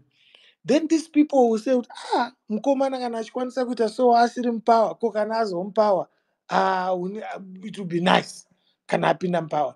Let's fight for mukomana. That's what it was all about. I will never say Nelson Chamisa ndiari kuita kuti vanhu vasafe, because he has no mandate to run that country. But I'm saying that he could have we can still make lives better for our people regardless of shenanigans is ZANU-PF. I want to tell you something. ZANU-PF is in charge of a shell. The people that are running those state institutions are fed up with ZANU-PF. Even CIO, they are fed up with ZANU-PF. We talk to them every day. So you don't allow the partisan politics, which is created by ZANU-PF, to get in the way of creating your own narrative, creating an institution which is seen to be one that is progressive, that is able to deliver things. If I'm able, let me tell you something. Also, I'm a beraya anova Mozambique. Ano yakatakura zvinhu zvakawanda maberaya. Kune mishonga nemabhandages ari kutopinda muZimbabwe vanhu vasingatombozivi maberaya achitodhirivhwa mumahospital. Uri kunzwa? Vanhu vekutoti vanogona kutokuudza kuti ukangodai kuna hope tokuuraya. Because to them, they say, this guy has saved our community. But I'm saying I shouldn't be in that space. It's a space for political alternative to ZANU-PF. It must use that space to build itself up and to instill confidence in the citizen and say, we are able to do this now. Imagine what we can do for you when we are now in charge of the state coffers. And Zimbabweans in the diaspora are willing to do this. One of the things that I mentioned when I was abused, when I was talking about the Triple C not having a website or bank accounts, is because Zimbabweans who I meet in London every day, vesana boss salana, vabvunza kuti hatisangane runa naNottingham kana taenda kuEngland, vachitaura kuti toda kuisa mari. Besides of the abuse yaanowana musikana uyu, anotondipa mari yandaitoenda ndichinoisa kuopposition. Ma100 pounds aanenge achindipa mubvunzei. Ndasangana naye kuNottingham oti mukoma oi mari endai munopachi vanhu vanondituka zvavo but oi mari. And I say, mari yako ndiri kutora, but I don't want to put it in my pocket. And when I go to Harare, I call Wende, I call the secretary for welfare, Maureen, she's now a member of parliament. Ndakapiwa mari dzenyu nana salary nana Chivhayo, mutore mari dzenyu. And I say, but would this not be better if this money is in a bank account? An opposition can open a bank account in England. It's not difficult. You can open a bank account. You can open a bank account, a foreign resident bank account. You can open it in South Africa. You can even open a local account in South Africa with a constitution. But Triple C couldn't do it because perhaps planning personal constitution. But those things are important because once you institutionalize your organization, you go to London, kune bank account. You go to America, kune bank account. You go to South Africa, kune bank account. But the problem now is we are attacking each other, and yet we are all wanting the same thing. But because maybe Taita a different approach, and we say let's do things this of one's room wezani, of one's room tengesi, of one's room CIO.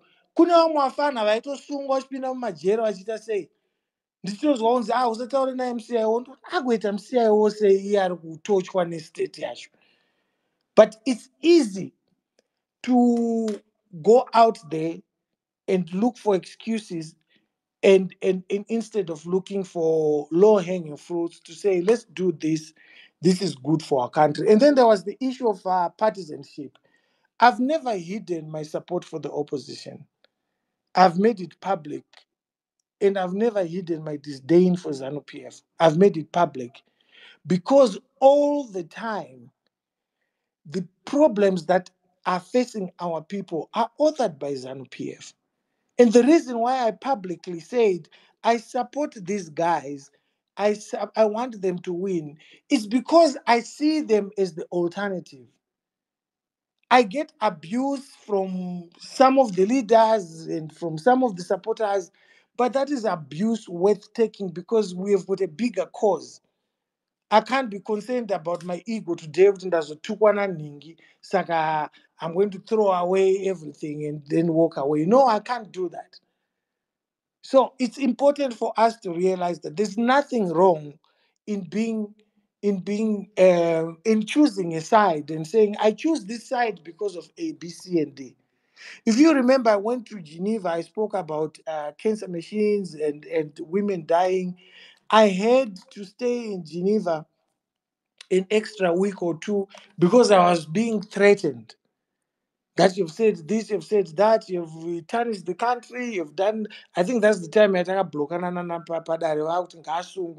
say and so forth, But at the end of the day, a young guy from Machine was fighting for democracy. That democracy is not going to benefit themselves alone and their family.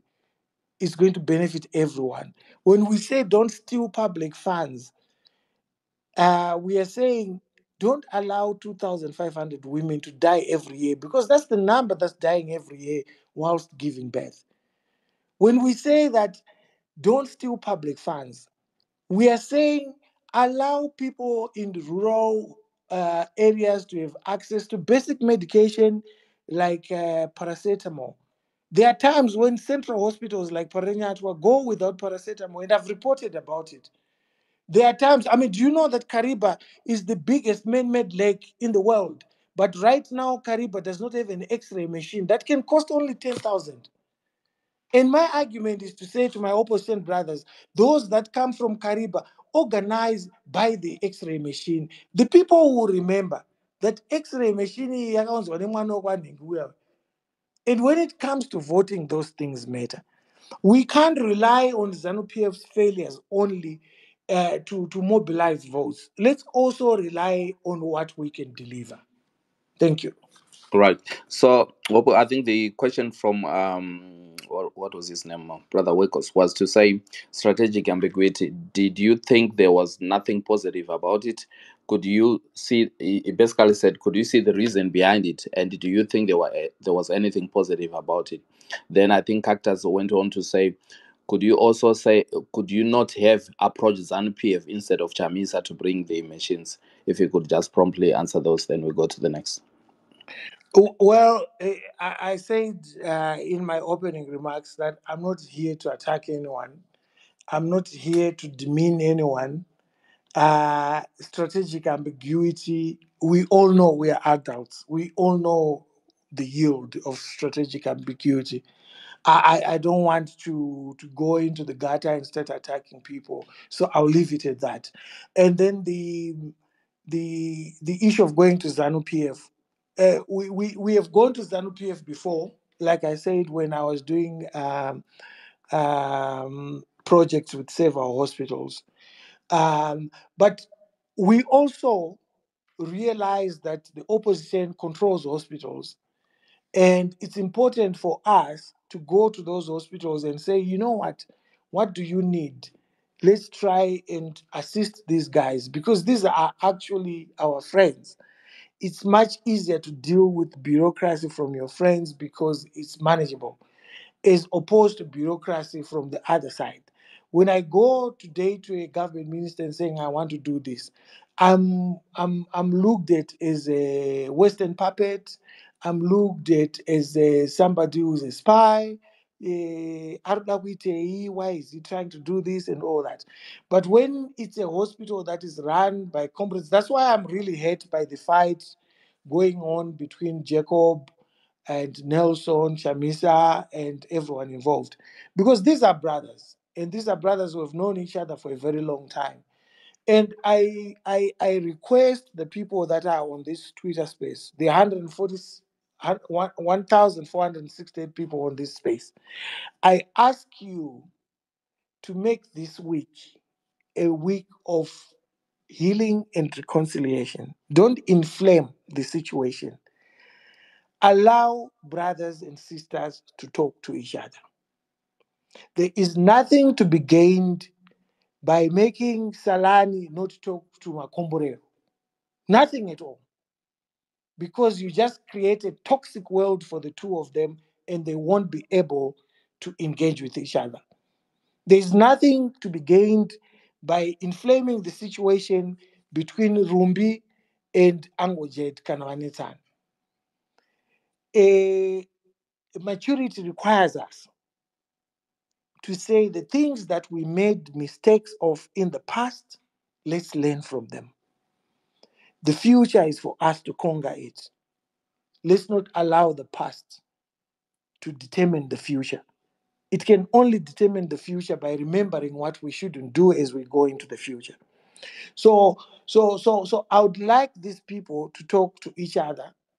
I would like them to find each other because, as I said in my closing remarks in my presentation, if these guys don't find each other and if they continue fighting each other, Mnangagwa will be romping nicely to the third term. And I want you to remember these words. If the opposition continues fighting, if they fight each other as brothers and sisters, Mnangagwa's only opposition will be in ZANU PF. And is that what you want?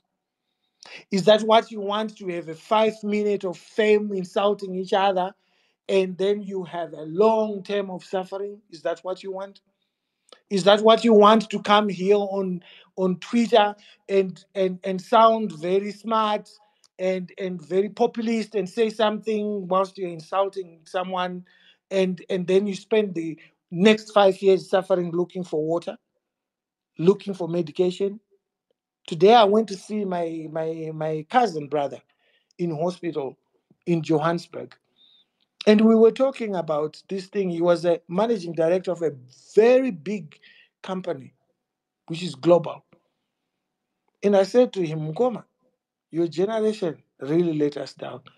Imagine the moms na marry him. But these are the stories that every village is relating wakagara pamoto when people are being buried. So we need to look at the bigger picture. That in my differences, as I was saying to all these people that I'm unblocking, that in my differences with you, perhaps our differences are smaller than if we put them aside and look at the bigger picture. We all come from villages where people are dying every day. We all know what's happening there. We all know how people are working so hard in England and not sleeping at night whilst working. Is that the world we want? That's my perception, and I hope this Twitter space is about healing and not about inflaming. And like, I like what Angojet said, that we need to find each other. Awesome. Thank you, Oppo. Uncle Jet, go ahead. Right. Thank you very much, for that. Right. I've just been sent a message here saying that